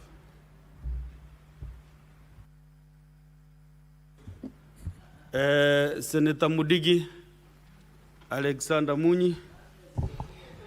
Asante Bwana Spika kwa kunipa nafasi niweze kuchangia mjadala ambaye ni wa masamba katika kule county ya Embu, na nashukuru sana kwa sababu kamati ya land imefanya kazi nzuri, kwa sababu mimi siku ile walikuwa nakuja huko Embu nilikuwa mambo mengi, lakini siku hiyo Bwana Spika nilikubali tukaenda nao mpaka kule Mudandara.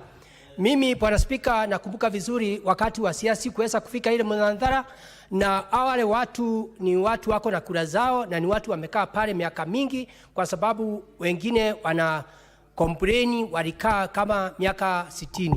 Bwana Spika, yangu ni kusema wakati tulikuwa na kikao na watu wa radi, Bwana Spika, wale watu walitamuka, walisema masamba iko pale. Mimi nikaelewa ni kama wakati wa zamani, Bwana Spika, ile eneo ni kama watu walikuwa wamekataa kwenda pale, lakini wakati wale watu walikuwa wanaganya masamba Safia ni kama walienda wakaona huko hakuna watu na wakapatia watu kidogo, kwa sababu nisikia kuna mtu mmoja, watu karibu 4. Mmoja ni Walia ako na eka karibu 100, na mwingine Kikuyu ako na karibu 100, na mwingine Mumbere ako na karibu 100. Kwa hiyo ni karibu eka karibu 500, Bwana Spika. Na wakati wale watu walienda wakapatiwa ile masamba, waliondoka pale, na wengine wale wako na kama eka 100 waliusia bangi zingine. Bwana Spika, mimi ilikuwa ni kitu ambaye haikunifurahisha na ni kitu haikufurahisha ile kamati, lakini kama kamati iliona ni vizuri kuweze kuangaliwa njia ile wale watu wanakaa pale waweze kuitwa pamoja na tuweze kufanya amendment ndio waweze kurudi kule chini wale watu wako pale, kwa sababu sheria inasema ukikaa pahali miaka mingi unafaa upatiwe samba, mwenye samba apatiwe kidogo na wale wengine wapatiwe samba kidogo. Hiyo Bwana Spika, mimi ningesema kulingana na vile kamati iliangalia na kufanya upelelezi. Na Bwana Spika, seneti ya wakati huu, wakati tulichaguliwa mwaka 2002, na tumekuwa tukiangalia mambo mengi sana. Bwana Spika, mambo mengi imefanyika katika nchi yetu ya Kenya. Hata sio Embu, Mudandara, Mbeere North peke yake, ni sehemu nyingi. Na kama kamati imefanya upelelezi ikaona kuna njia ya kupandurisha, na wale wachache mimi Mateberi walijipatia eka nyingi, na wale watu wakakuja wakaona samba aina watu wakavamia, yangu ni kusema iende ikawa sio watu wa Tharaka peke yao. Kuna Mbeere pale wamekaa miaka 60, 50. Ningeomba Bwana Spika, kilio yao iweze kuangaliwa, iganywe ile masamba ndio kila mtu aweze kupata kitu kidogo. Kwa sababu Bwana Spika, kama mtu amekaa miaka 60, ule mtu amekaa kilima pale, mwenye samba ule ako na eka 100 hayuko pale, ule mtu ako na watoto shule, ule mwingine ako na duka pale, wengine wanafanya biashara pale kwa miaka mingi, na pia wale watu wako na kura pale ya kwenda kuchaguana kwa hiyo kipindi ya miaka yote. Bwana Spika, mimi naona ni vizuri nikiwa Central Embu County vile kamati ya masamba iliangalia na ikasikia kilio wale watu, kwa sababu Bwana Spika, wakati nilikuwa pale walikuwa watu kama watu karibu 500, ni mboma karibu mboma 300. Kwa hivyo Bwana Spika, mimi nikiwa Central Embu County kama kamati vile imeona na imepitisha, mimi sina njia ya kusema nimekataa, kwa sababu ni kama ile Masamba iko na watu kama watu 500 na mmoja ni Walia, mwingine Kikuyu na pia Wambere wengine. Kwa hivyo mimi naunga mkono Bwana Spika, nikiwa Senator wa Embu County Alexander Amunyi Mondiki. Asante Bwana Spika.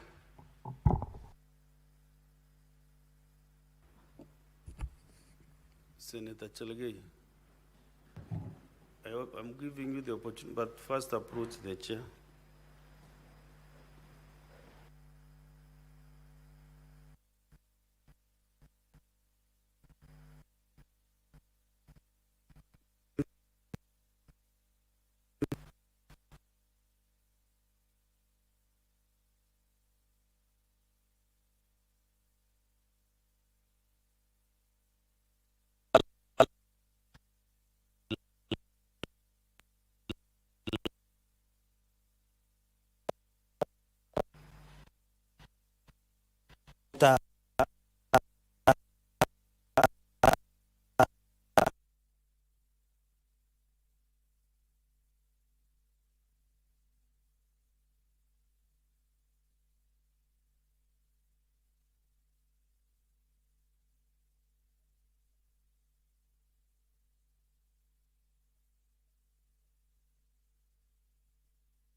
I never heard the music so sweet.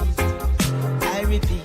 Well, go on, me brethren, big things are going. Remember, each and every Monday we have to shell down the place with nothing but the best of smooth way the vibes in your favorite station. You know these things, man.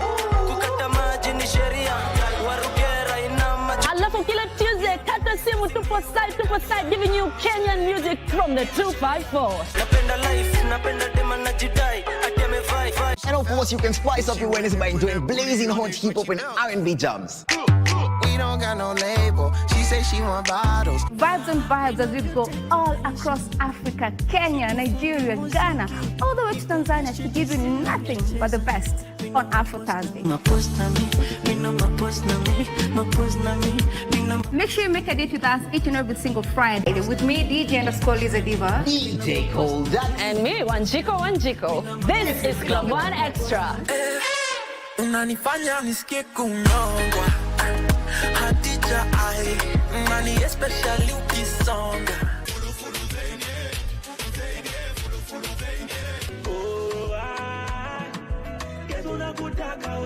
So the conversation today, we want to first of all understand, how do you raise a boy to become a man? So the best prediction of the quality of masculinity tomorrow is a father's today. What are some of the things that can be done to raise this boy actually to become a man, irrespective of his background?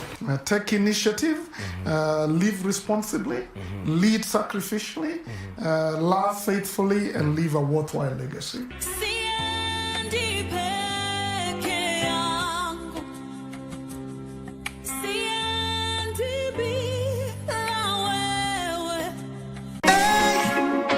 Friday night again.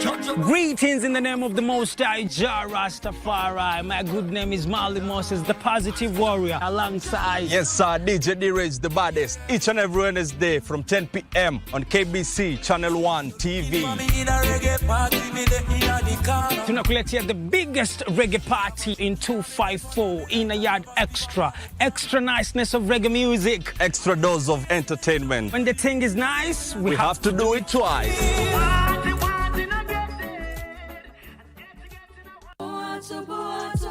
Bali wewe ni mwizi na mchawi. China sana. Kuja. Na wewe kama wewe ni mwanaume kuja. Kama Elijah ukota panga lako. Ukota. Ha? Hebu umevua hii.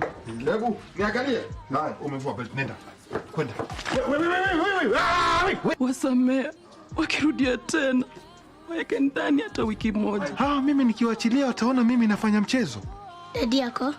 Kazi ndio mingi. Kwani dadi hatupendi? Naomba tu Mungu hapo nisiwaifika. Unajua hata siru yeye ni. Please keep the name of God out of this, Kamau. Take advantage of a situation. I see. I don't even understand why you guys are still here. Ruth was too nice. Kasichana, uko na tumasori twigi abatu hatuna mbele wala nyuma. I hope I don't need to put anybody out. Yeah? Why is it I have to do this for you? Unaona kama hii ni kanisa, unaona msalaba hapa, Utakaa nje na tunafanya kesi bila. Ndio mama, mwambie tena, mwambie. Na wewe kanyamaza pia. Wewe ndio huo unachukua takataka kwa mlima. Usijichanganye ndugu yangu. Ile harufu alikuwa anapiga sisi. Ilikuwa mbaya. Kuna nyumba yako tulimwaga takataka hapo. Si umeuliza kama mimi anasema? Sema hapana. Yes, very good. Wewe ndio Alphonse Makata. Hapana. Wewe ni nani? Mimi ni garbage collector mheshimiwa. Kitambulisho yako iko wapi? Kitambulisho yangu. Si hata mimi kwa charge sheet imeandikwa Alphonse Makoha Makacha. Na ukaitika. Iko Makacha hapa.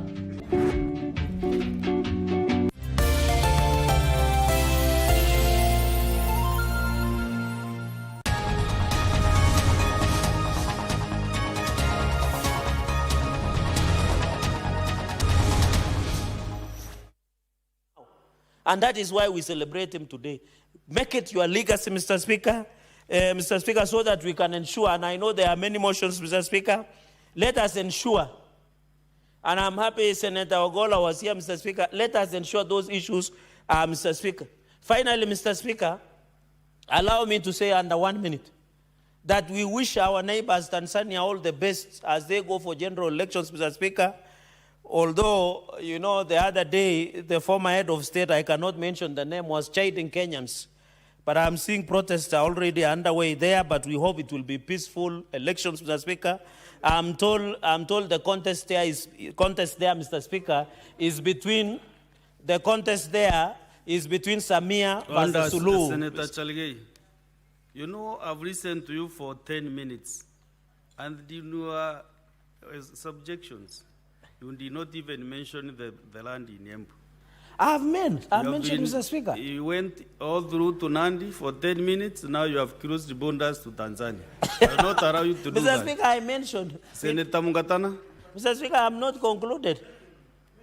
Mr. Speaker, I thought I have not concluded. You have concluded after crossing the borders. So I want to say either I support the motion or reject. Then you sit down.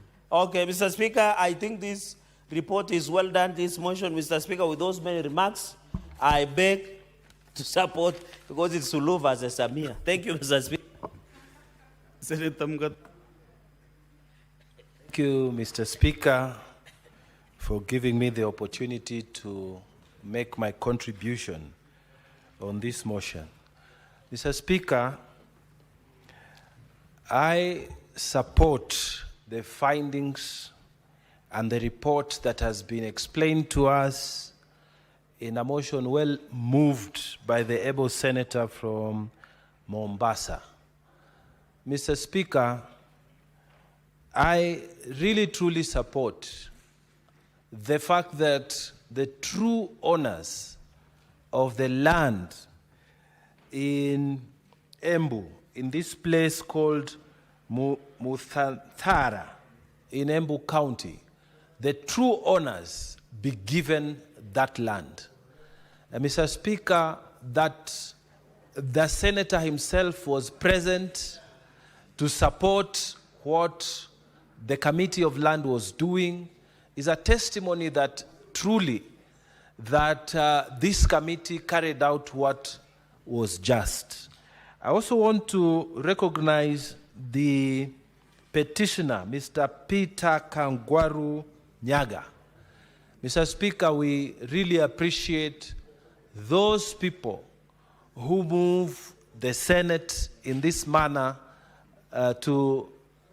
Speaker, can I be protected from my colleagues here so that we focus?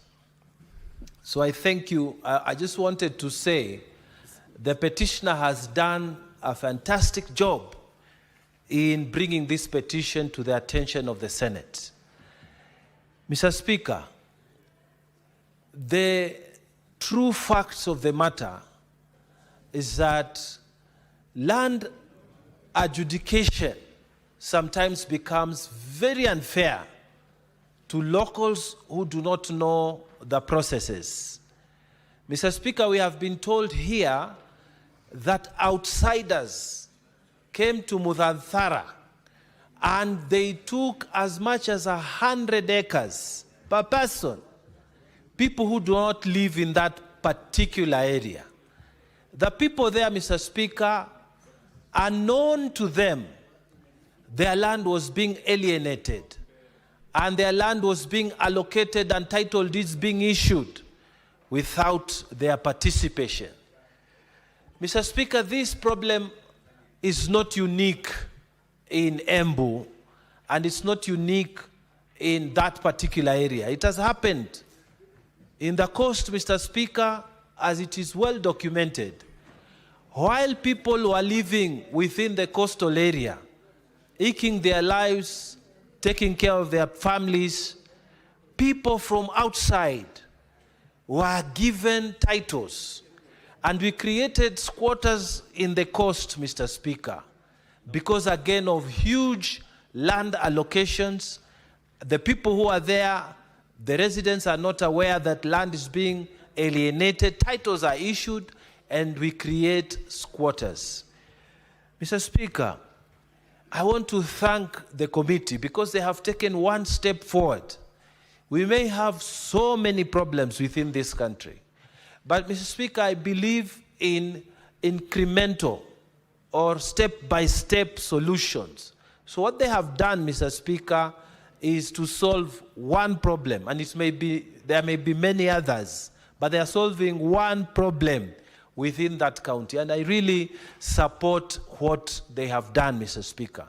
My prayer is that the National Land Commission will act on this report as early as yesterday, Mr. Speaker. Once we approve it here, the National Land Commission will take its mandate seriously and give the people their land. Mr. Speaker, what is the way forward? Where in Kenya we have big areas with big areas of lands, and people think this is our land, but it has not been alienated to them, it has not been titled to them. What should we do? Mr. Speaker, we are facing the same situation in Tana River County. And Mr. Speaker, the only way to do it is to make sure that land is titled not to individuals, but to communities that can be identified living in that particular area. So if community A is allocated land, then, and the land is alienated and a title is given, it would mean that any person from Nairobi or anywhere who tries to get land, he will find that land is already titled. So they have to go to the community for the community to agree to alienate the land for whatever purposes. If it's settlement, if it's investment, they will have to go to the community. And Mr. Speaker, this is the reason I'm taking this floor, to appeal to the National Land Commission, to appeal to the Minister in charge of lands and settlement, that Tana River County right now needs a continuation of the process of allocating land to to communities so that community land is allocated to every community that lives in Tana River County. What we don't want is a situation where people from outside, like it has happened here in this petition from Embu, people from outside Embu coming to be given land and being given title. What should happen if the land is not titled? Let the people be given the title. Let the communities that are living there be given title. And Mr. Speaker, I must say, the current minister who is in charge of land had started this process of giving communities in Tana River title deeds. And I appreciate the work she has done. But somewhere along the way, we have not seen other communities within Tana River being given the land. And the land is still bare. And the problem with that is that people can come there and practice grabiosis to the detriment of the people. So I take this floor to urge the minister, to urge the National Land Commission to continue with the process of allocation of land and giving titles, alienating the land and titling it to communities within Tana River County. So that, Mr. Speaker, we can forestall problems like what happened here in this petition, where people from outside Embu came and took land that belonged to the correct people there, and now, 30 years later, they cannot go and settle in that land, and the communities there don't have the title. So, Mr. Speaker, I really want to thank the committee for what they have done. I urge them to process this, follow it, not to leave it just after we finish with approving this motion. They must take the responsibility to go and actually get the result by going to the Ministry of Lands, by going to the National Land Commission, and making sure the people of Embu who had been robbed of their land through some fake processes, they get back their land. I submit. I thank you, Mr. Speaker. I support that motion. I now want to call the mover to reply.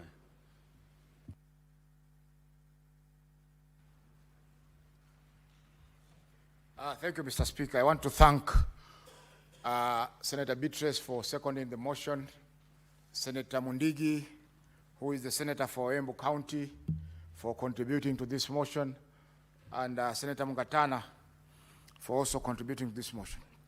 Mr. Speaker, sir, what happened here was a clear case of discrimination and historical injustice. The ministry needs to go back to the ground, do a survey, and allocate the land to the correct people, the right people who are settled on this land. If there's any surplus that will be available, it can then be allocated to the other communities that are in that area. Secondly, Senator Cherargei, you know our committee is moved through a statement in the House or through a petition. We cannot come to Nandi and start grappling and say, we need to know this land, we need to know that land, this lease has expired, that lease is in the wrong hands. That one we cannot do.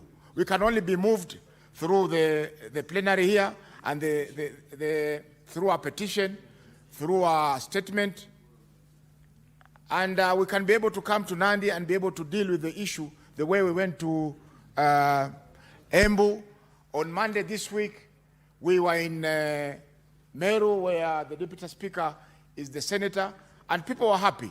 So we need to be moved as a committee to be able to deal with these issues, and we are ready at any time to be able to deal with the issues of land as quickly as possible. Thank you, Senator Mungatana. Also, if there's any government land in Tana River which has not been alienated, please present a petition here, and because the government had vowed to deal with the problem of squatters, we can be able to deal with the issue in as soon as possible. Mr. Speaker, sir, I, pursuant to Standing Order number 66.3, I request for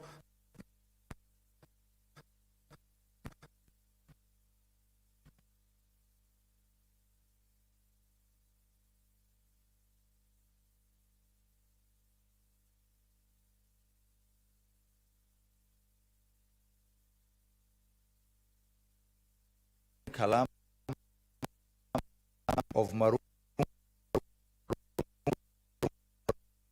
eviction.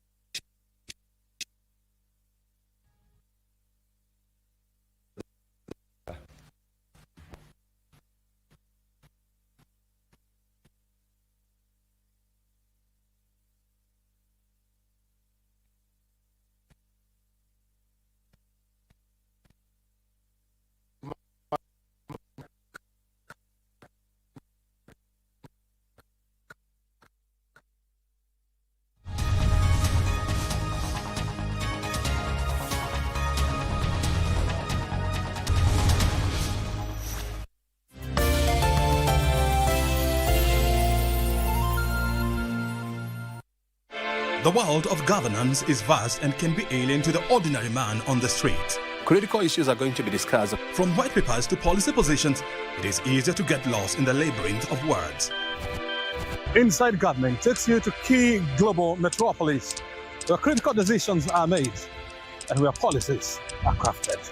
We interview policymakers and senior government officials to highlight and enumerate government policies and projects.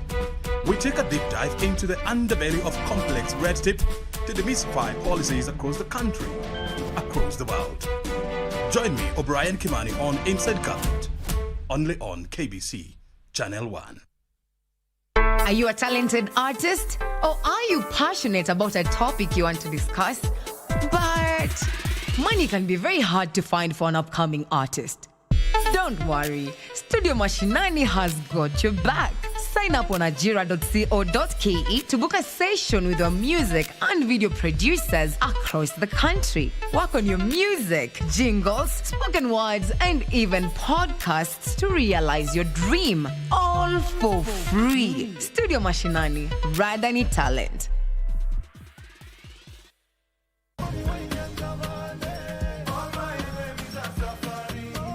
I am 10 years old, grade 5, and my talent is acting and dancing.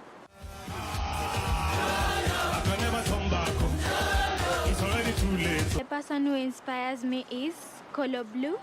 He is a good dancer, and when I grow up, I want to be a good dancer like him. Sometimes you can know what kind of a story you're going to get by the words that make the title.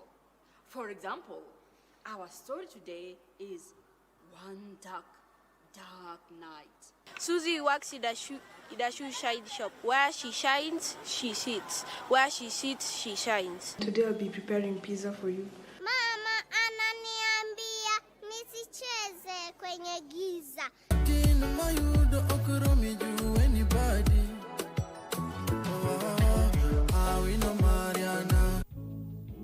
Tayari ng'ombe ashavunjika mguu, na ilivyo kawaida ng'ombe akivunjikia mguu malishoni, sharti arudi zizini apate matibabu.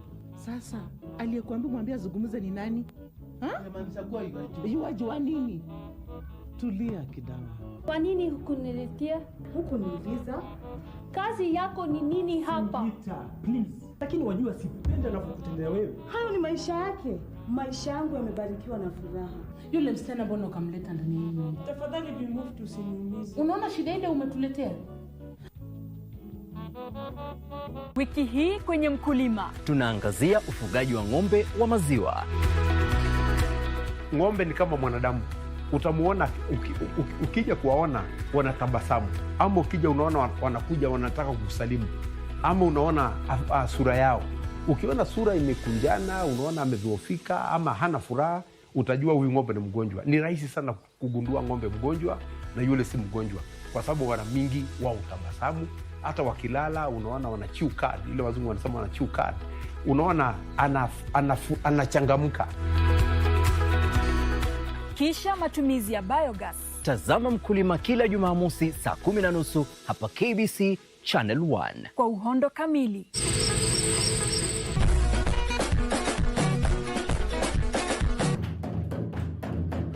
Furahisha, unaweza shangaa na tabasamu ya usoni, tunahakikisha lugha tuseme za kwetu, tusiofie kejeli.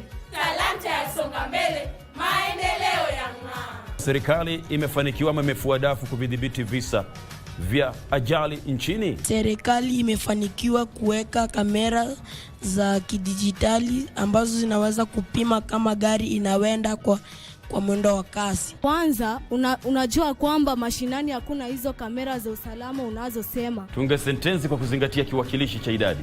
Wawili wamefariki. Wawili wamefariki. Upige makofi binti huyu. Maudhui ni jumla ya mawazo katika kazi ya fasihi.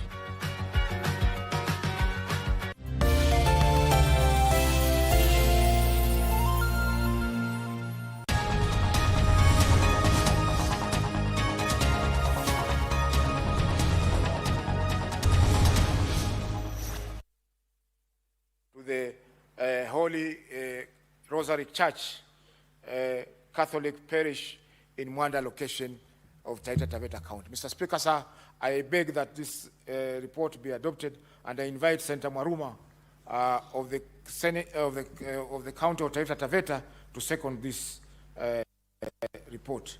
Mr. Speaker, sir, we visited Taita with regards to this report, and we had a very fruitful engagement with the residents of the area. Thank you, Mr. Speaker, sir. Senator Maruma Jones.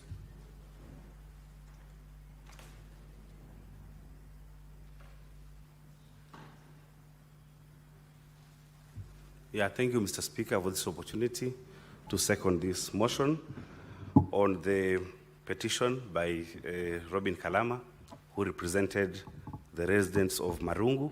Marungu is in Mwanamgangi ward, Mr. Speaker. It is true that the Catholic Holy Rosary Parish of Mwanda approached the people of Marungu wanting to be given land for some development. And as the chair has explained, they came up with a very good land use plan. But when they went to the ground, they had requested for 75 acres, which the residents agreed to.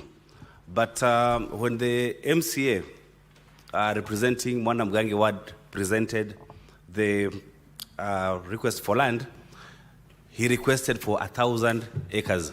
And the minutes that were provided by the county government of Taita Taveta show clearly that what was given or what was requested for was 1,000 acres, which was contrary to what was requested for when the church went to the ground. Mr. Speaker, I would want to say that this is an issue, as well stated by the chair, of an historical land injustice, because these residents were not, there was no public participation as to the request for 1,000 acres. The 1,000 acres was granted in 2008, and in 2020, Mr. Speaker, a title deed was given to the church. But from then up to now, we have not seen implementation of any of the projects that were outlined in the land use plan. Part of it, of the land, was supposed to be used for construction of an orphanage. Some piece of land was supposed to build a police post. And Mr. Speaker, there were people already existing in that land. There were people already living in that land, and now they are facing eviction because then the land has already been titled to this parish. Mr. Speaker, this issue is not unique to the people of Mwanda Mgangi ward. We went to Meru with you, Mr. Speaker, the other day when a church, the Catholic Church also, had excised and taken over a piece of land meant for vocational training, college, primary school, secondary school, under this same church, the Catholic Church. We also have a situation or a case in Taita Taveta where in 2008, the then Commissioner of Lands gave land in a place called Mwakingali to the Catholic Church again to construct a church and an academy. And there are people who are facing eviction, over 500 of them. There's already an order that is alive, and the people are supposed to be evicted. They've gone to court to defend themselves, the land court, the high court, the appellate court, but still they are facing eviction. Mr. Speaker, this is an historical land injustice, and we have done our report, as the chair has accurately said, that we want NLC to review this case because it's a case of historical land injustice. People who have lived there since time immemorial are facing eviction. Mr. Speaker, we will push for implementation of the recommendation of the committee, and I am hoping that this same committee, which is the implementation committee, will follow through so that the recommendations are well implemented. With that, Mr. Speaker, I would like to second.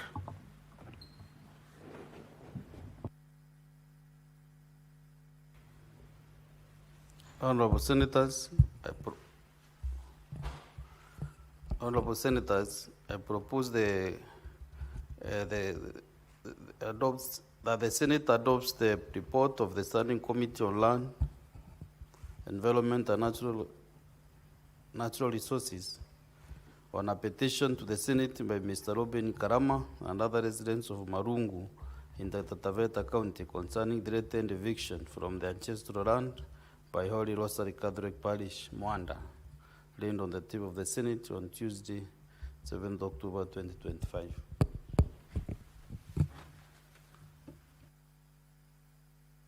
Senator Chimera,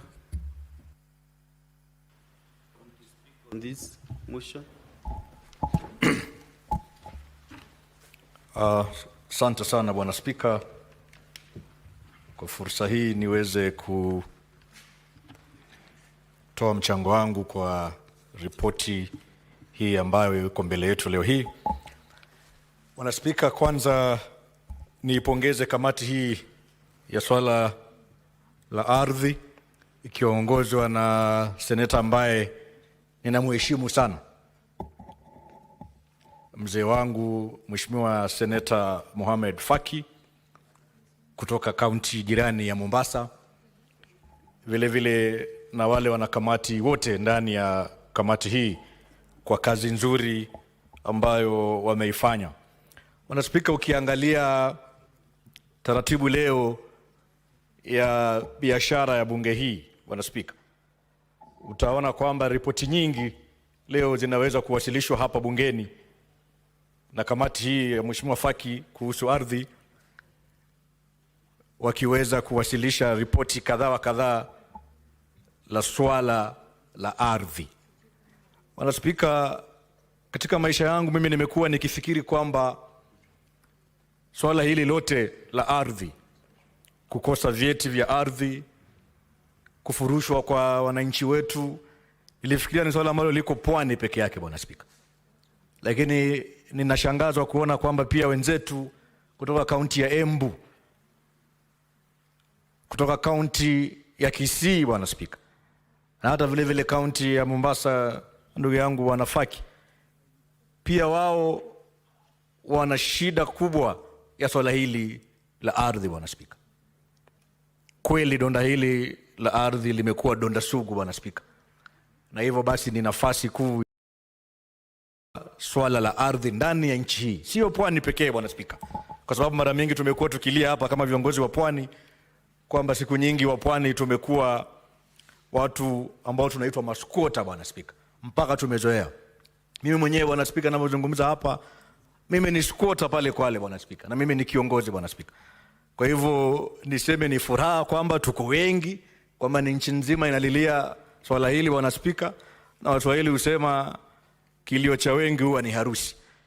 Kwa hivyo nina imani kupitia taarifa hii na ripoti hizi, Bwana Spika, hususan hii ya pale Taita Taveta, kwa sababu ni mahali ambapo nimekwenda, kuna ndugu zetu kutoka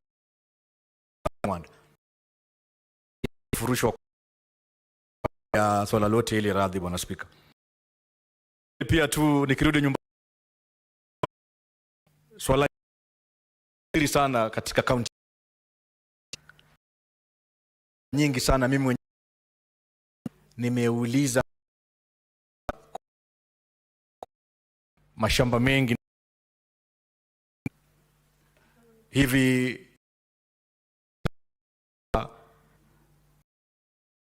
naitwa Wasini, Bwana Spika, wameishi pale miaka 50, Bwana Spika, wakijua pale ndio kwao. Kuna watu binafsi iko leo ya kama naweza taja majina Tagafu Bwana Spika, wameweza kupata cheti cha ardhi pasipo kuwahusisha wananchi wa Wasini, viongozi wa kaunti ya Kwale, pasipo ya kaunti, lakini wao leo hii Bwana Spika wanasema wanamiliki ardhi ya Wasini Bwana Spika. Vile vile Bwana Spika, ninavyozungumza leo hii ipo hatari kuu sana ya wananchi wa sehemu ya kule Kuranze, eneo bunge la Kinango Bwana Spika, ambapo wenyeji wana wasiwasi kwamba wakati wowote wanaweza furushwa kutoka eneo lile, kwa sababu inasemekana yupo wenyenye ambaye anamiliki ardhi ile Bwana Spika. Na Bwana Spika, nataka niombe serikali zetu za kaunti, ninajua ugatuzi umekuja na najua wamekuwa wakipea kipaumbele masuala mengine, lakini kulingana na ripoti hizi Bwana Spika, hususan hii ripoti ya Taveta Bwana Spika, serikali zetu za kaunti lazima wafanye bidii kuhakikisha kwamba swala hili wanalivulia njuga Bwana Spika, na wameweza kupambana nayo ili mwananchi ambaye hajiwezi aweze kupata haki yake ya ardhi Bwana Spika. Itakuwa ni makosa sana sisi viongozi tukiwa katika uongozi tushindwe kutatua swala lote hili la ardhi, kwa sababu kila siku Bwana Spika tunapata malalamishi ya kwamba sehemu fulani watu wanafukuzwa, sehemu fulani nyumba zinavunjwa Bwana Spika, sehemu fulani watu wanasema ni maskota Bwana Spika.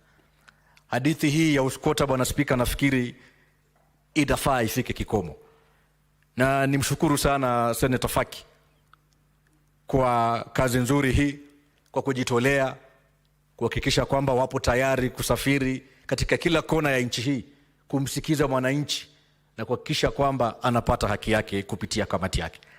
Lakini Bwana Spika, pia nikukumbushe kwamba baada ya kamati zetu hizi hapa Seneti kufanya kazi zake na kutoa mapendekezo mazuri kama haya, mapendekezo ambayo ni ya kufurahisha, mapendekezo ambayo yanamjali mwananchi, mapendekezo ambayo ni ya kikatiba na kisheria Bwana Spika, lakini unapata serikali yetu na asasi zake Bwana Spika zinazembea kutekeleza haya mapendekezo Bwana Spika. Itakuwa tumepoteza fedha nyingi za kiserikali, tumepoteza muda mwingi ambao Mheshimiwa Faki na kamati yake wangefanya mambo yao ya kibinafsi, pengine wangeshughulikia masuala yao ya kisiasa, pengine wangekaa na jamii zao na familia zao Bwana Spika, lakini wamejinyima muda ule ili kutupatia ripoti kama hizi Bwana Spika.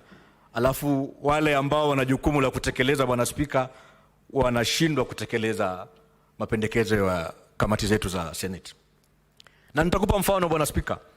Hivi majuzi kabla tuende likizo fupi Bwana Spika, tulileta ripoti hapa bungeni vile vile ya kuweza kuhakikisha kwamba kuna fidia na kwamba wananchi wa sehemu ya Ramisi, vijiji vya Nikabu pale, Mkono wa Ndugu na vinginevyo, waweze kuhakikisha kwamba wamefidiwa, wamepewa ardhi mbadala ili waendelee na maisha yao.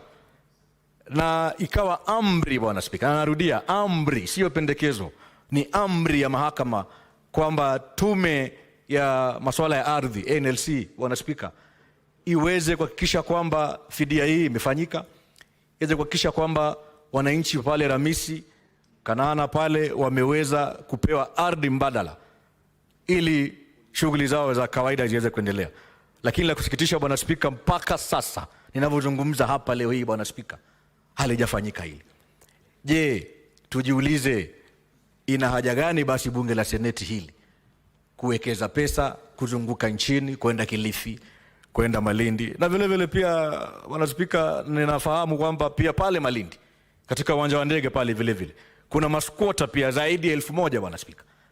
Pengine Mheshimiwa kaka yangu Ganda, asante, na wanaishi katika hali ya sitofahamu kwa sababu hawajui kama ni kwao, na wamejenga Bwana Spika, wanaishi pale, wanazikana pale pale kwa ile ardhi Bwana Spika.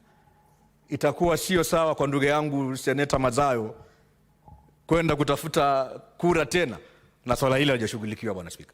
Kwa hivyo mimi nataka niombe tu serikali yetu na serikali za kaunti, ikiwa ni kutenga pesa hususan serikali za kaunti kuhakikisha kwamba mapendekezo yale yote ya kugawanya ardhi hii yafanyike, waweze kutenga pesa. Maana tunaona pia kuna ubadilifu mwingi wa pesa katika serikali zetu za kaunti, lakini hawafahamu kwamba ipo haja ya kuwekeza katika kuhakikisha kwamba wananchi wao wamepata ardhi, wanakaa mahali ambapo hawatasumbuliwa na mtu yote, Bwana Spika, na vile vile waweze kupata cheti cha ardhi yao.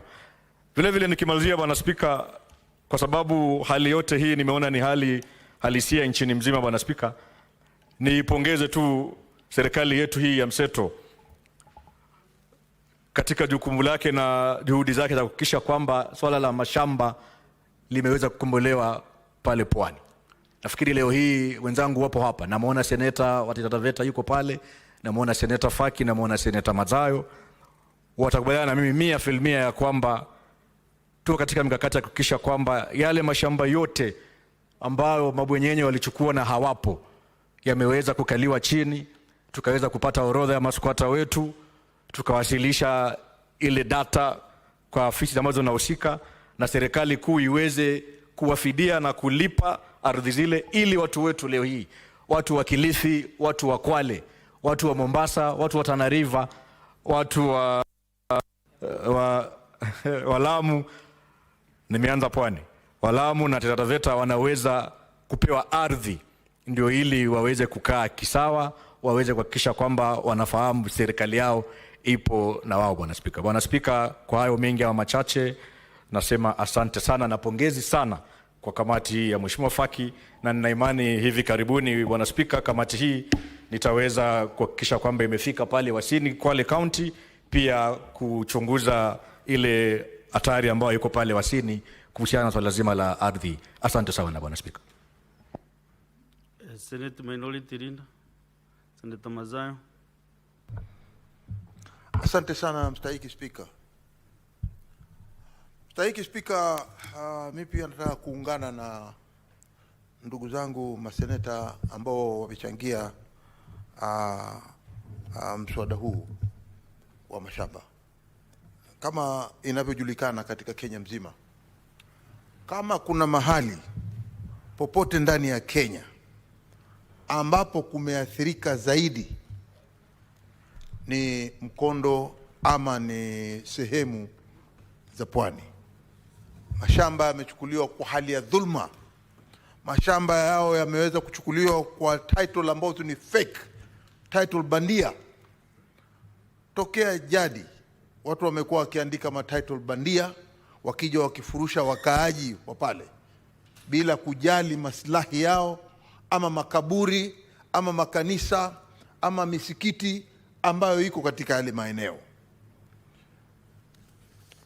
Mstahiki Spika, utaona ya kwamba sasa katika upande huu wa kule Taita Taveta nataka kujumuika na party leader wangu anapita, kwa hiyo lazima ni patie heshima ya kutosha na taadhima.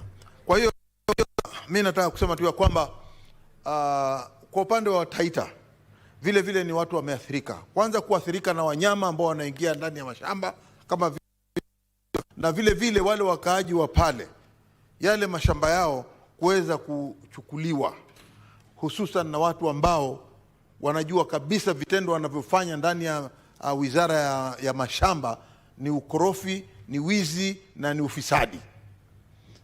Bwana Spika, utaona ya kwamba kwa shamba hili la hawa watu wa Marungu katika Taita Taveta, hii yote iliyofanyika hapa ni dhulma. Kwa hiyo sisi tunaona katika maono ambayo tunaangalia kwa sawa, ingekuwa vema wale wa Taita wenyewe wanaoketi katika yale maeneo waweze kupewa hayo mashamba, na hilo jukumu hilo hivi sasa likiwa ndani ya Senate, tuna imani ya kwamba kupitia kwa kiongozi ama mwenyekiti yule anayeangalia juu ya kamati ile ya mashamba, ndugu yetu Mohamed Faki, ni kwamba atie mkazo zaidi kuona ya kwamba baada ya hapa Haya mambo si ya kulalia, haya mambo si ya kulala, ni ya kuendelea mbele, kuhakikisha watu wa Taita Taveta waweze kupata haki yao. Vile vile, Bwana Spika, tukisema hivyo ni kwamba mbuga nyingi sana, ukiangalia mbuga za kule Kilifi, hususan pande wa Mtwapa, ukija pande wa Shariani, ukienda upande wa Vipingo, ukienda upande ule wa kule katika Kilifi Gold, na hatimaye uende juu kabisa mpaka Kilifi North, Msabaha huko kote, na Malindi, na kupitia Malindi kwenda huko mbele ya Marafa ambao ni eneo la Magarini. Ukiangalia mara nyingi katika mashamba hayo yamechukuliwa kwa hali ya dhulma. Dhulma ni kwa sababu wale wanaoketi pale wanaweza kuwa hawana ile azma ama akili ya kuweza kufikiria kwamba hapa ninapoketi mimi, hapa tulipozaliwa, hapa tulipoishi, hapa ambapo makaburi ya babu zetu wako, hapa ambapo sisi tukiangalia hivi hatuna kwingine kwa kwenda katika Kenya hii isipokuwa hapa ambapo kuna makanisa yetu, kuna maskuli yetu, kuna makao yetu ambayo tunaishi kama mji. Itakuwa ni jambo la kusikitisha hivi leo kuona watu kama hao wanafurushwa bila huruma. Wale ambao tunaweza kuwalaumu zaidi ni kuwa kuna mapolisi maalum ambao wamejihusisha sana na mambo ya mashamba. Ikifika saa ya kufurusha watu wakaaji ama wenyeji katika ardhi zao, utaona hao maaskari hao watatoka hata kama ni Mtwapa, waende mpaka Malindi, waende mpaka Magarini, waende mpaka sijui wapi huko, lakini ndani ya Kilifi County utapata hawa wamekuwa ndio majabali sasa wa kufukuza wale locals, kwa sababu wao wanasema tumetumwa sisi, tuko na karatasi ya kotini. Saa nyingine hata wale maaskari hawaangalii kama zile orders wamepewa kwamba ni bandia, na mara nyingi inatokea kwamba watu wa mawakili wameenda kotini wakitetea wale wana vijiji, wanaambiwa wanapata orders ya kwamba hii title haionekani ndani ya Wizara ya Mashamba. Tunasema tunataka kuweka mkazo dalili hizi ambazo kamati yetu ya bunge hapa ya Senate ikiongozwa ya mashamba, kamati ya mashamba ikiongozwa na ndugu yetu Mohamed Faki Mwinyi Haji, ni kwamba kuwe na mikakati mizuri iwekwe ili watu waweze kuitwa na kuulizwa maswali, na wakiweza kujibu kisawasawa, ikionekana kwamba kulikuwa na dhulma na mashamba yao yakaandikiwa watu wengine, ama watu wakatoa zile stakabadhi bandia, basi tunaona ya kwamba swala kama hili litatuliwe na Wizara ya Ardhi, kuona ya kwamba watu wanaoishi pale mahali wameregeshewa hadhi zao. Asante Bwana Spika.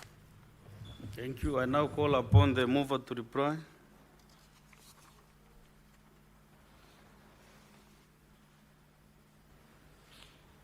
Thank you, Mr. Speaker. I want to thank Senator Chimera for his able contribution to this motion. I also want to thank our minority leader for his contribution to this motion.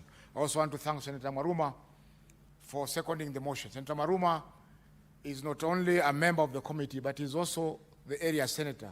When we visited Taita Taveta for this particular petition, he was very helpful in explaining the issues to us as a committee. Mr. Speaker, sir, as you are aware, the land issue in the coast is very thorny.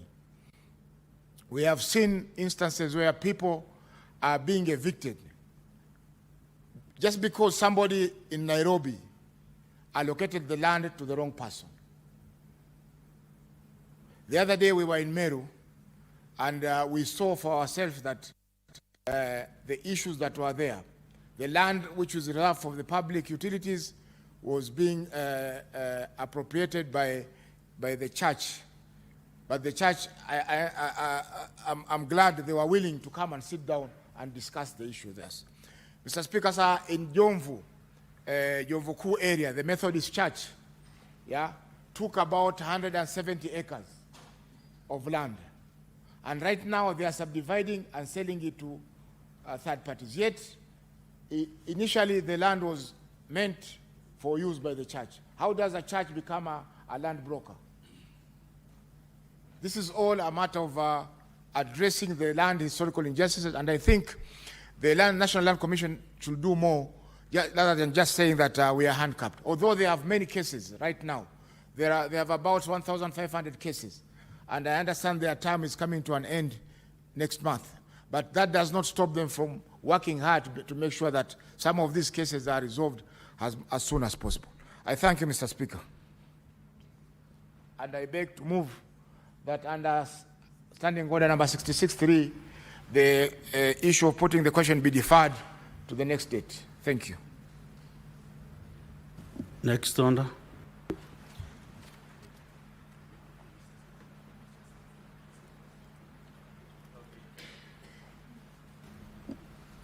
Your request is granted, Chair of the committee. Next order. Order number 20, motion. Report of the Standing Committee on Land, Environment and Natural Resources on a petition to the Senate by representatives of Mbwambusi land squatters in Babaracho Ward in Kissi County concerning delayed allocation of alternative land. Chairman, Standing Committee on Land, Environment and Natural Resources. I thank Mr. Speaker. Mr. Speaker, sir.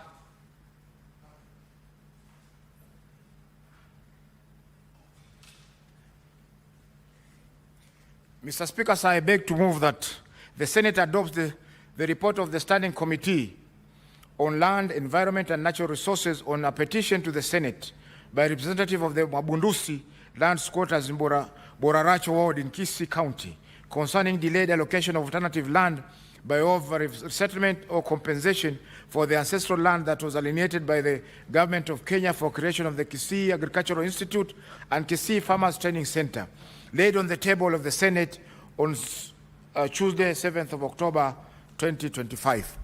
Mr. Speaker, sir, this is another case of land historical injustice that was presented to this Senate by the people of Buraracho Ward by the Mabundusi land squatters residing in Buraracho Ward of Kissi County.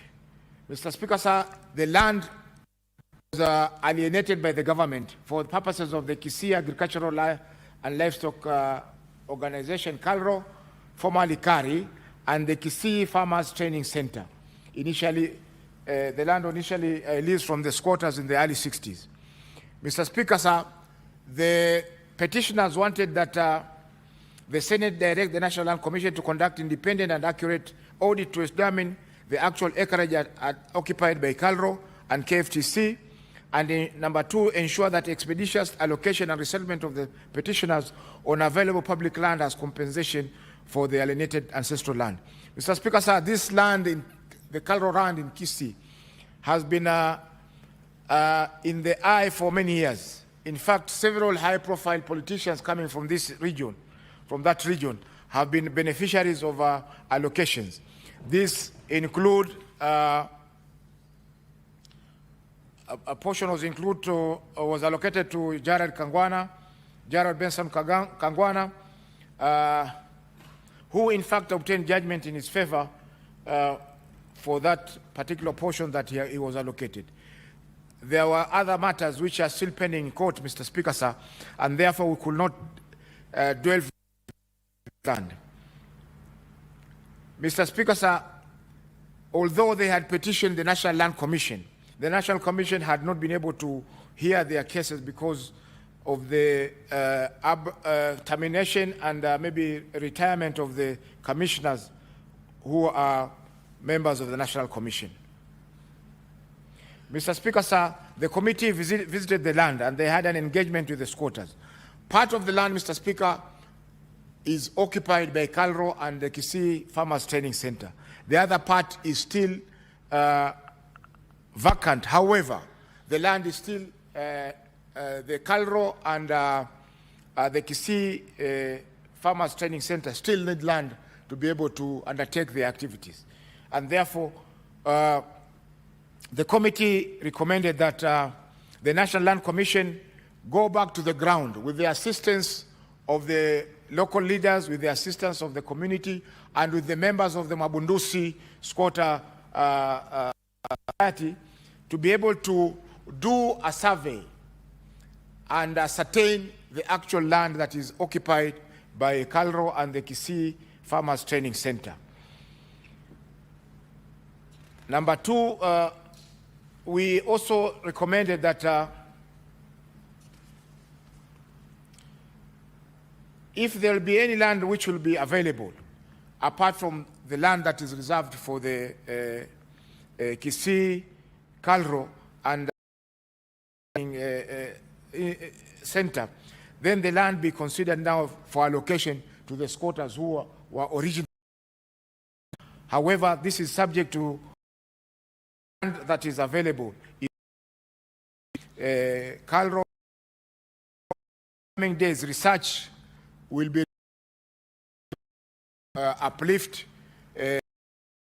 agriculture potential.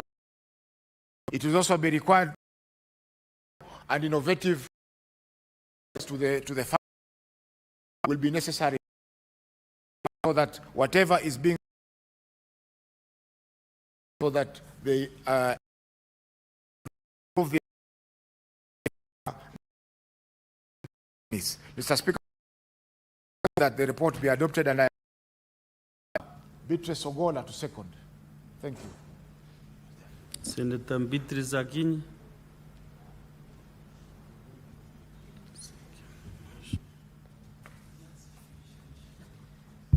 Honorable Speaker, I'm honored to second this motion as presented by the Honorable Chair, my Honorable Chair, Senator Faki.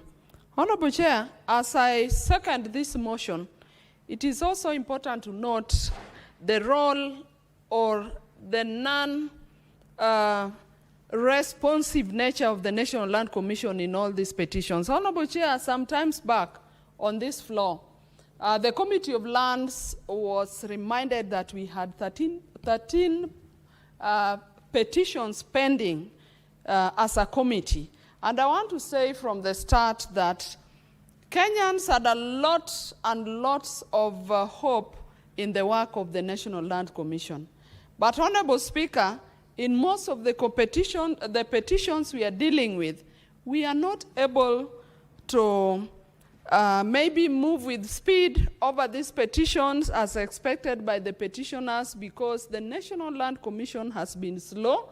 And Honorable Speaker, I want to state that it is either they do not have the capacity, Honorable Speaker, to move the expectations of Kenyans efficiently and effectively, or, Honorable Speaker, they need to come out and tell Kenyans or Parliament clearly that they do not have resources to accomplish the mandates that Kenyans bestowed on them, Honorable Speaker.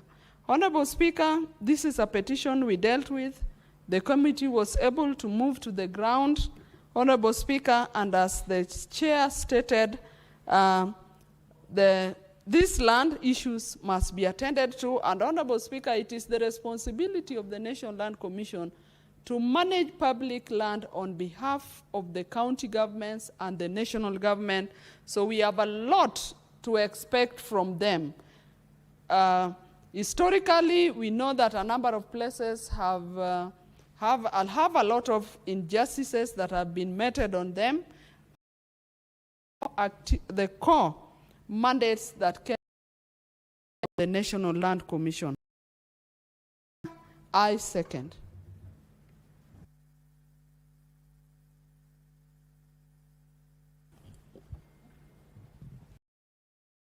For honorable senators, I propose the Senate adopts the report of the Environment and Natural Resources on a petition to the Senate by representatives of Mwabudusi land squatters in Babala County concerning the reallocation of alternative land by way of resettlement or compensation for the ancestral land that was alienated by the government of Kenya for creation of the Kissi Agricultural Institute and the Kissi Farmers Training Center laid on the table of the Senate on Tuesday, 7th October 2025.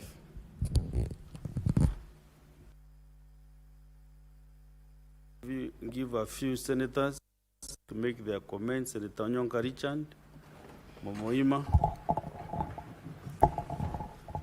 Ndugu Spika, ningependa kutoa shukrani zangu kwanza kwa mwenyekiti wangu wa kamati ya ardhi katika hili jumba la Seneti. Ndugu Spika, hili jambo la hawa wananchi wa Mwabundusi ambao shamba yao ilichukuliwa na serikali miaka karibu, ndugu Spika, miaka 80 iliyopita, ni jambo ambalo limekuwa likiwakera hawa wananchi wa Mwabundusi.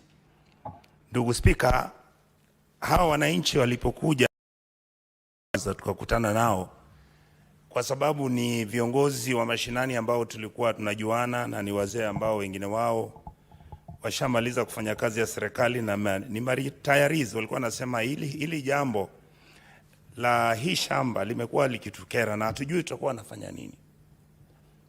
Ndugu Spika, hawa wazee walikuja wakaleta petition yao hapa kwa Senate, kwa sababu hapo mbeleni National Land Commission walikuwa wanachukua muda wao mrefu sana. Na ndugu Spika, hili ndilo jambo ningependa kuleta hapa kwa Seneti na kwa kamati, na ningependa Mheshimiwa Faki alisikilie na alifuatilie. National Land Commission wakipata kuna jambo ambalo wananchi lisema kuhusu shamba na vile wamesumbuka pesi ili kujaribu nini kusuluhisha hii shida. Lakini ndugu Spika, uongozi wetu na uangalie katiba yetu ikamaliziwa, na ningependa kwa sababu yeye ndio mtu wa kwanza ambaye alikuwa anasema tunahitaji kamati ambayo itakuwa inasuluhisha mambo ya mashamba nchini Kenya kihistoria. Ilikuwa jambo la kwanza. Jambo la pili, ndugu Spika, hii shamba ambayo iko katika eneo la Kissi Town ni shamba ambako tuna ile idara ya serikali inaitwa KBC, ni ya kujenga, ambako ina National Youth Service hapo, ambako ina Veterinary Department hapo, Kissi Bottlers ilikuwa hapo, na wakati huu tena tumeongeza Cancer Center hapo. Na ndugu Spika, shamba hii yote kwa mwanzo, wakati hii habari ilipokuja, tulikuwa tukichuja tukiangalia shida ni nini, ndio hawa wazee wakasema sisi hatutaki kuhusika kumuondoa Kalro, hatutaki kuondoa Kibit, hatutaki kuondoa Veterinary Department, lakini babu zetu walikuwa na shamba ambayo ilikuwa ni eka 480. Na wakati huu, wakati tulipeana hii shamba kwa serikali, ilikuwa iwe eka 86. Na makubaliano yapo, agreement ziko na kila kitu iko. Kwa hivyo ndugu Spika, baada ya hawa wazee kuja kwa National Land Commission, tumeketi na kamati yetu ya ardhi hapa kwa Senate, na ningependa kusema kuwa ndugu Spika, ninafurahia sana kwa sababu kamati ya hii Senate inayohusika na mambo ya mashamba imesema kuwa lazima ile idara ya shamba ambaye inafanya nini survey iende pale Kisii, ifanye survey tujue hii shamba yote ambayo ina maskwota na ile ambayo ina idara za kiserikali ilikuwa eka ngapi. Jambo la pili, ndugu Spika, kamati ya shamba imesema kuwa idara ya livestock development ambayo iko hapo kwa hiyo shamba nayo iangaliliwe tujue eka zao ni ngapi. Alafu mwisho kamati ikasema kuwa ile shamba ambayo itabakia ambayo haina, ndugu Spika, ambayo haina wakaaji, kwa sababu ukienda pale hapo mahali ambayo inaitwa Iteresi ama Mwabundusi utapata kuwa kuna karibu eka 150 ambayo hakuna mtu, ni uwanja tu, hakuna mtu ambaye anaishi hapo, na idara na department zote za serikali already ile 85 acres hapo ndio wako, hata National Institute, Kenya National Institute Kissi iko kwa hiyo shamba, na hawa wazee walisema hawataki kujihusisha na hayo mashamba ambayo yako na idara za kiserikali, kwa sababu wanajua uzuri wa idara za kiserikali. Walikuwa wanauliza ikiwezekana, afueni yao ilikuwa waulize ikiwezekana ili survey ifanywe, ambayo hii kamati imekubaliana survey itafanywa, na hii kamati imesema kuwa viongozi wale ambao ambao tumeuzishwa wote waketi chini baada ya hawa wazee kukaa chini na National Land Commission, alafu survey ifanywe. Ndugu Speaker, ningependa kusema kuwa sijui kama Mheshimiwa Faki alikuwa amejua hivi, lakini kuna wakati ambako ile kamati ilipofika hapa bunge, waliporudi actually walienda wakafanya survey na wale maafisa wa survey ambao ni wa kiserikali, na nadhani hiyo ripoti imeisha. Na ningependa kusema ndugu Speaker kuwa ingawa kamati ambayo inashughulika na mambo ya ardhi, National Land Commission, imejaribu sana ndugu Speaker kujihusisha, ningependa kusema hivi. Number 1, Kenya yetu ina mambo mingi sana kuhusu mashamba ambao mengine yamechukuliwa, ambayo yako title deed 2, 3, 4, mengine mambo ya mashule ambako watu walienda, hawa ambao ni mabwenyenye wakachukua hizo mashamba wakatengeneza mahoteli, zingine wameenda wameweka mashule na vitu kama hizo. Ningependa kutoa request yangu Mheshimiwa Speaker, kuwa National Land Commission ijue commission hii haja yake ilikuwa kusuluhisha shida na vita ambavyo viko pale mashinani. Na ningependa kusema ndugu Speaker kuwa wakijihusisha vilivyo haya maneno yote, vile tuna wale masquota, ni nani amenyang'anywa shamba lake, pengine wananchi wengi hata wangependa kukimbia na hizi makesi kwenda kule kotini, kwa sababu saa zingine ndugu Speaker, kesi za mashamba zinachukua zaidi ya miaka 10 kusuluhisha. Kwa hivyo ningependa kusema kuwa Mheshimiwa Faki, kamati yako ya ardhi umefanya kazi nzuri. Tena ningependa Mheshimiwa Speaker kusema hivi, nilisikia ndugu zangu wakisema kuwa kuna mambo fulani wangependa serikali ijihusishe, na mimi wacha niseme hivi. Ndugu Speaker, ukiangalia hii hadi sasa, serikali ihakikishe kila mtu, kila mseneta, kila governor, hata president mwenyewe aingie kwa ardhi sasa. Ndio sasa tuanze kujua ni nani ana shamba halali na nani hana, ili rekodi zipatikane, alafu suluhu ipatikane kama kuna vita ama watu hawaelewani, na lazima serikali ijuzishe vilivyo kuhakikisha kuwa hili jambo at least tuone sasa kuwa vile mnavyosema kuwa hii serikali inaangalia mambo ya watu maskini, wale ambao wako pale chini, tuone kama hii maneno ya mashamba yatasuluhishwa, Mkenya kuitwa msquota kwao yaishe. Kwa hivyo kumalizia, ndugu Speaker, ningependa kusema kuwa kwa ndugu yangu Faki, asante sana mwenyekiti, umefanya kazi nzuri, na tena ningependa kutoa heshima zangu sana kwa hii kamati ya bunge, kwa sababu mmetoa afueni kwa hawa wazee ambao wengine wao wameenda retire, wale walikuwa hapa watatu ni miaka 81 ndugu Speaker. So ni heshima sana, na najua hata wajukuu wao watafurahia kuwa at least justice imekuwa served. Nashukuru sana ndugu Speaker. Asante sana. Kwa hivyo naomba mwasilishi wa hoja hii aweze kujibu. Asante Mheshimiwa Speaker, naona unajitahidi kwa Kiswahili, kwa sababu juzi tulipokuwa Meru ulipata shida kutamka utepetevu. Asante Mheshimiwa Speaker kwa kunipa fursa hii. Nimshukuru Senator Beatrice Ogola kwa ku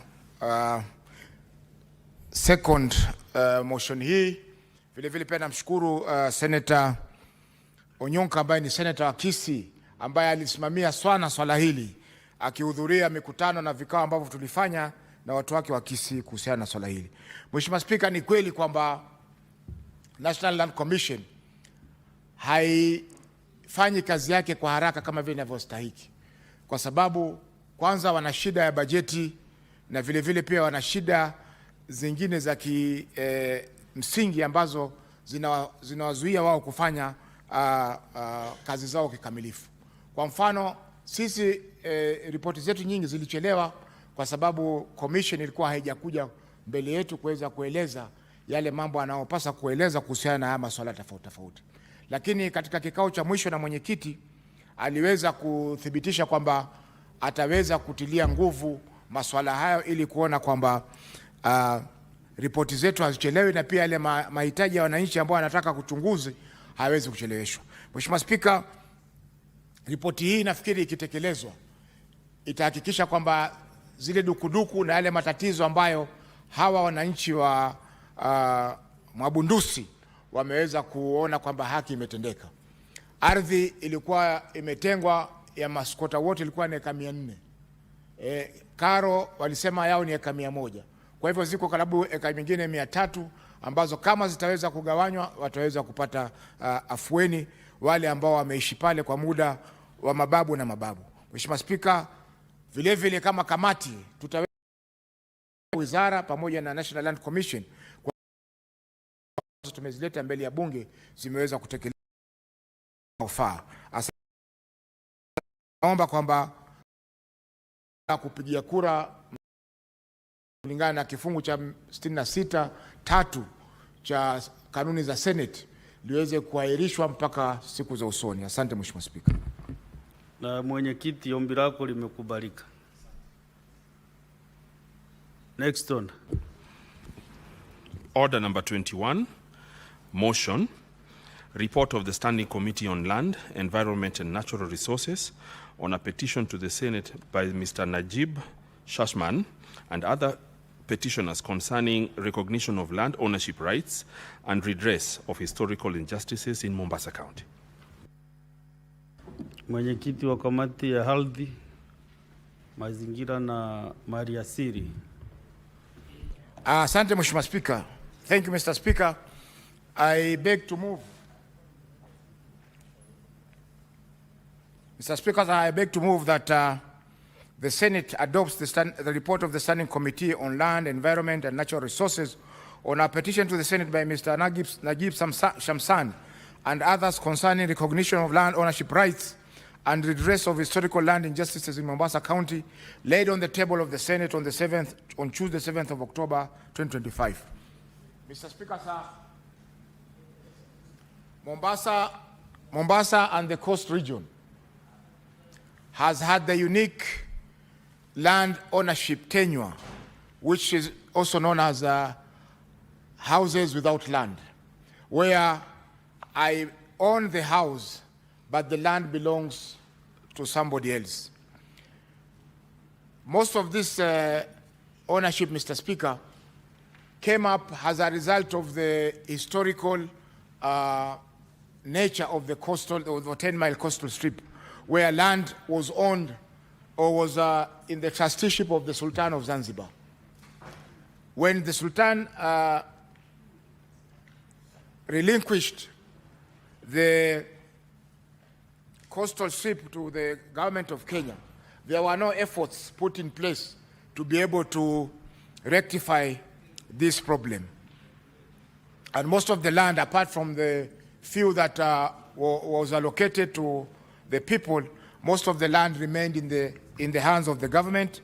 And at the same time, government functionaries took advantage of that and allocated themselves a lot of land in the coast region at the expense of the citizens of that region.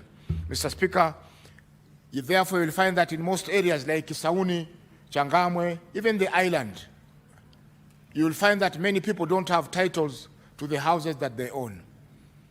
The late President Moi in the 1980s made an embargo, declared an embargo that all the people who are owning land within the island will only sell the land to the people who own houses.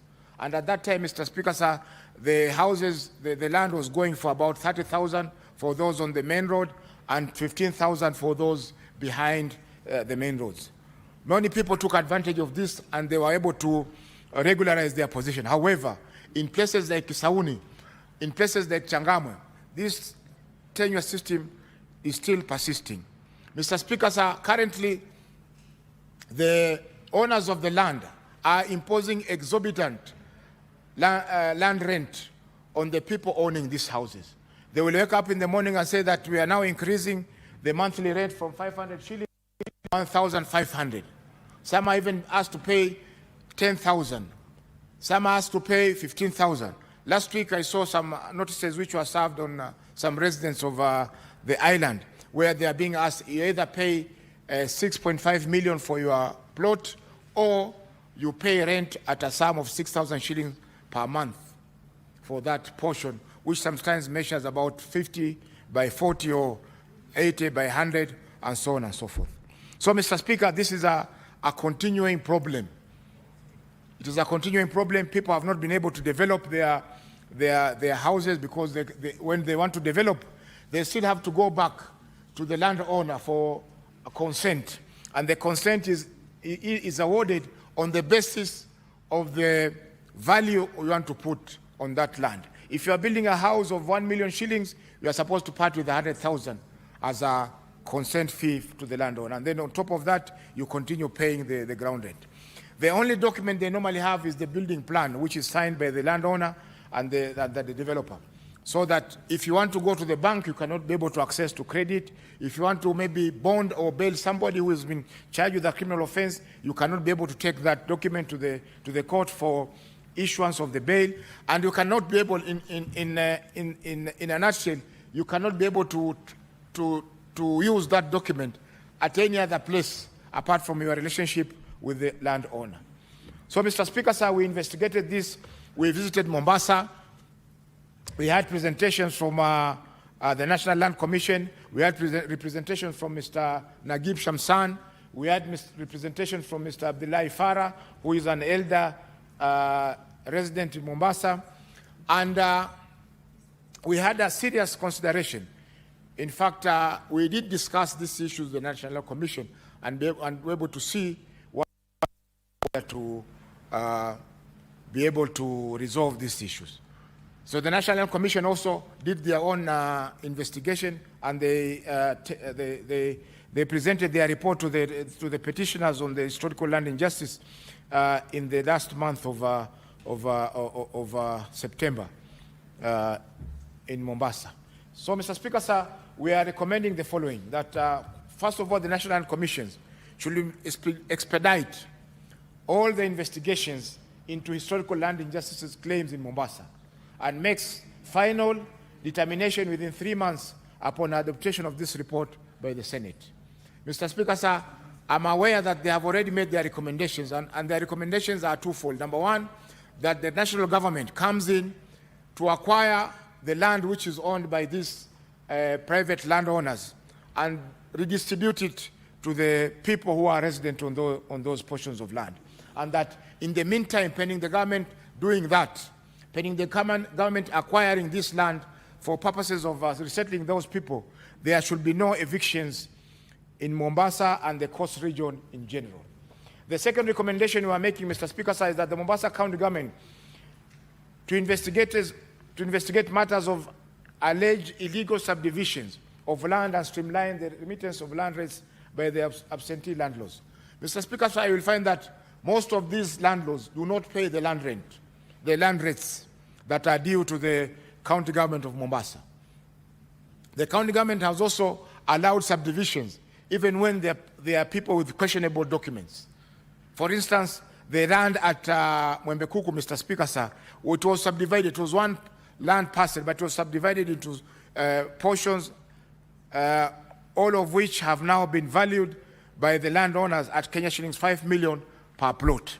These amounts, Mr. Speaker, sir, are very exorbitant to the people who own those houses, because they cannot be able to buy those houses, and the landowner is at liberty to sell to any other. Therefore, the county government of Mombasa to investigate all matters of illegal subdivisions and streamline the remittances of land rates by the absentee landlords. Number three, the Ministry of Lands and the National Land Commission should come up with a reasonable land valuation criteria to enable the landowner to charge the lessee and the tenants fairly. Mr. Speaker, sir, the landowner does not use any formula of charging the rent, the land rent. They'll just wake up one day and say, now we are issuing a notice that effective from 1st of November, we are going to charge you 3,000 shillings per month for your plot. So this one has to come to a stop, Mr. Speaker, sir, because already these people have been paying the rent. And for the many years that they have paid, maybe they are not being offered any service by the landowner.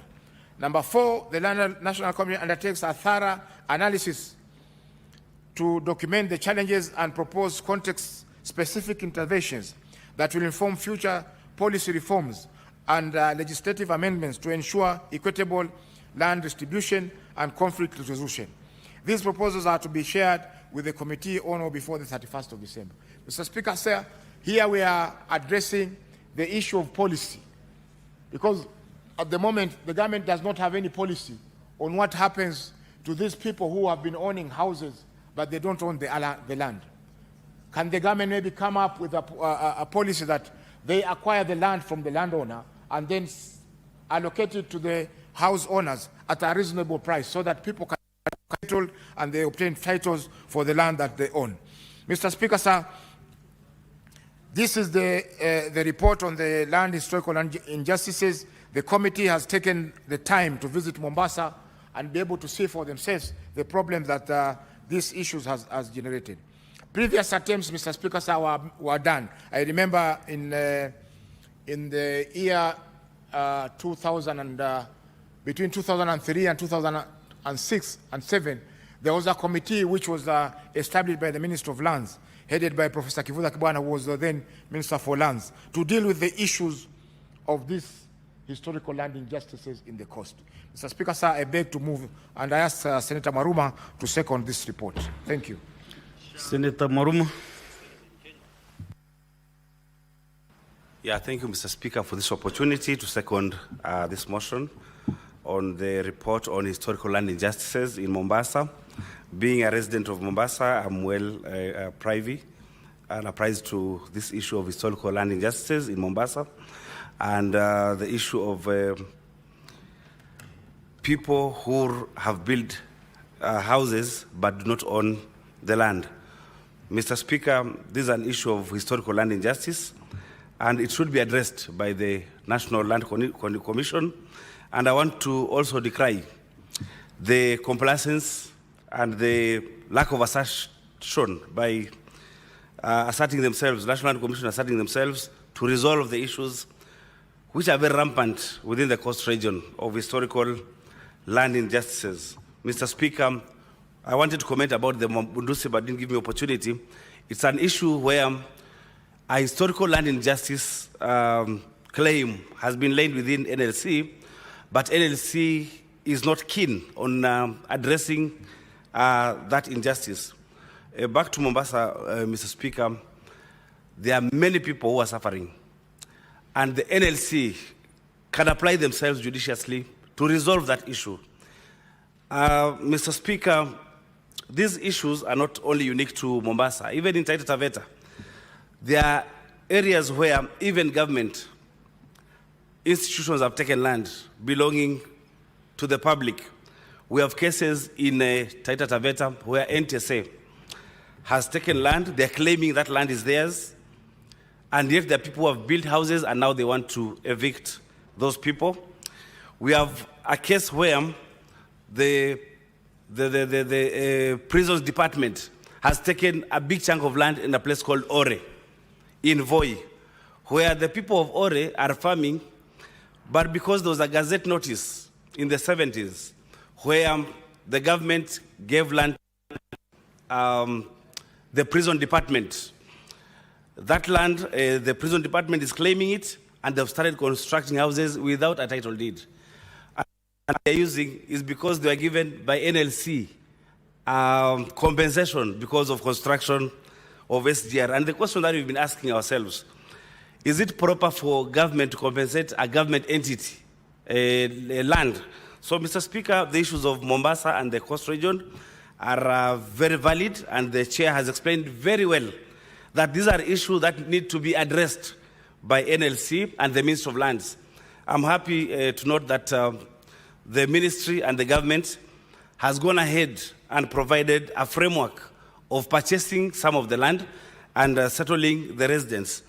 This is an issue that we must laud, and we need expedition of that process so that the people of Mombasa can live comfortably.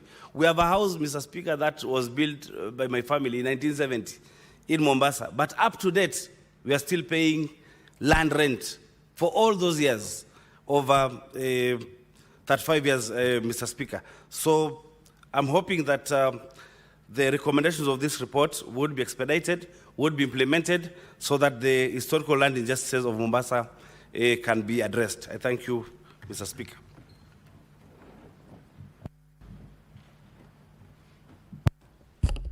Honorable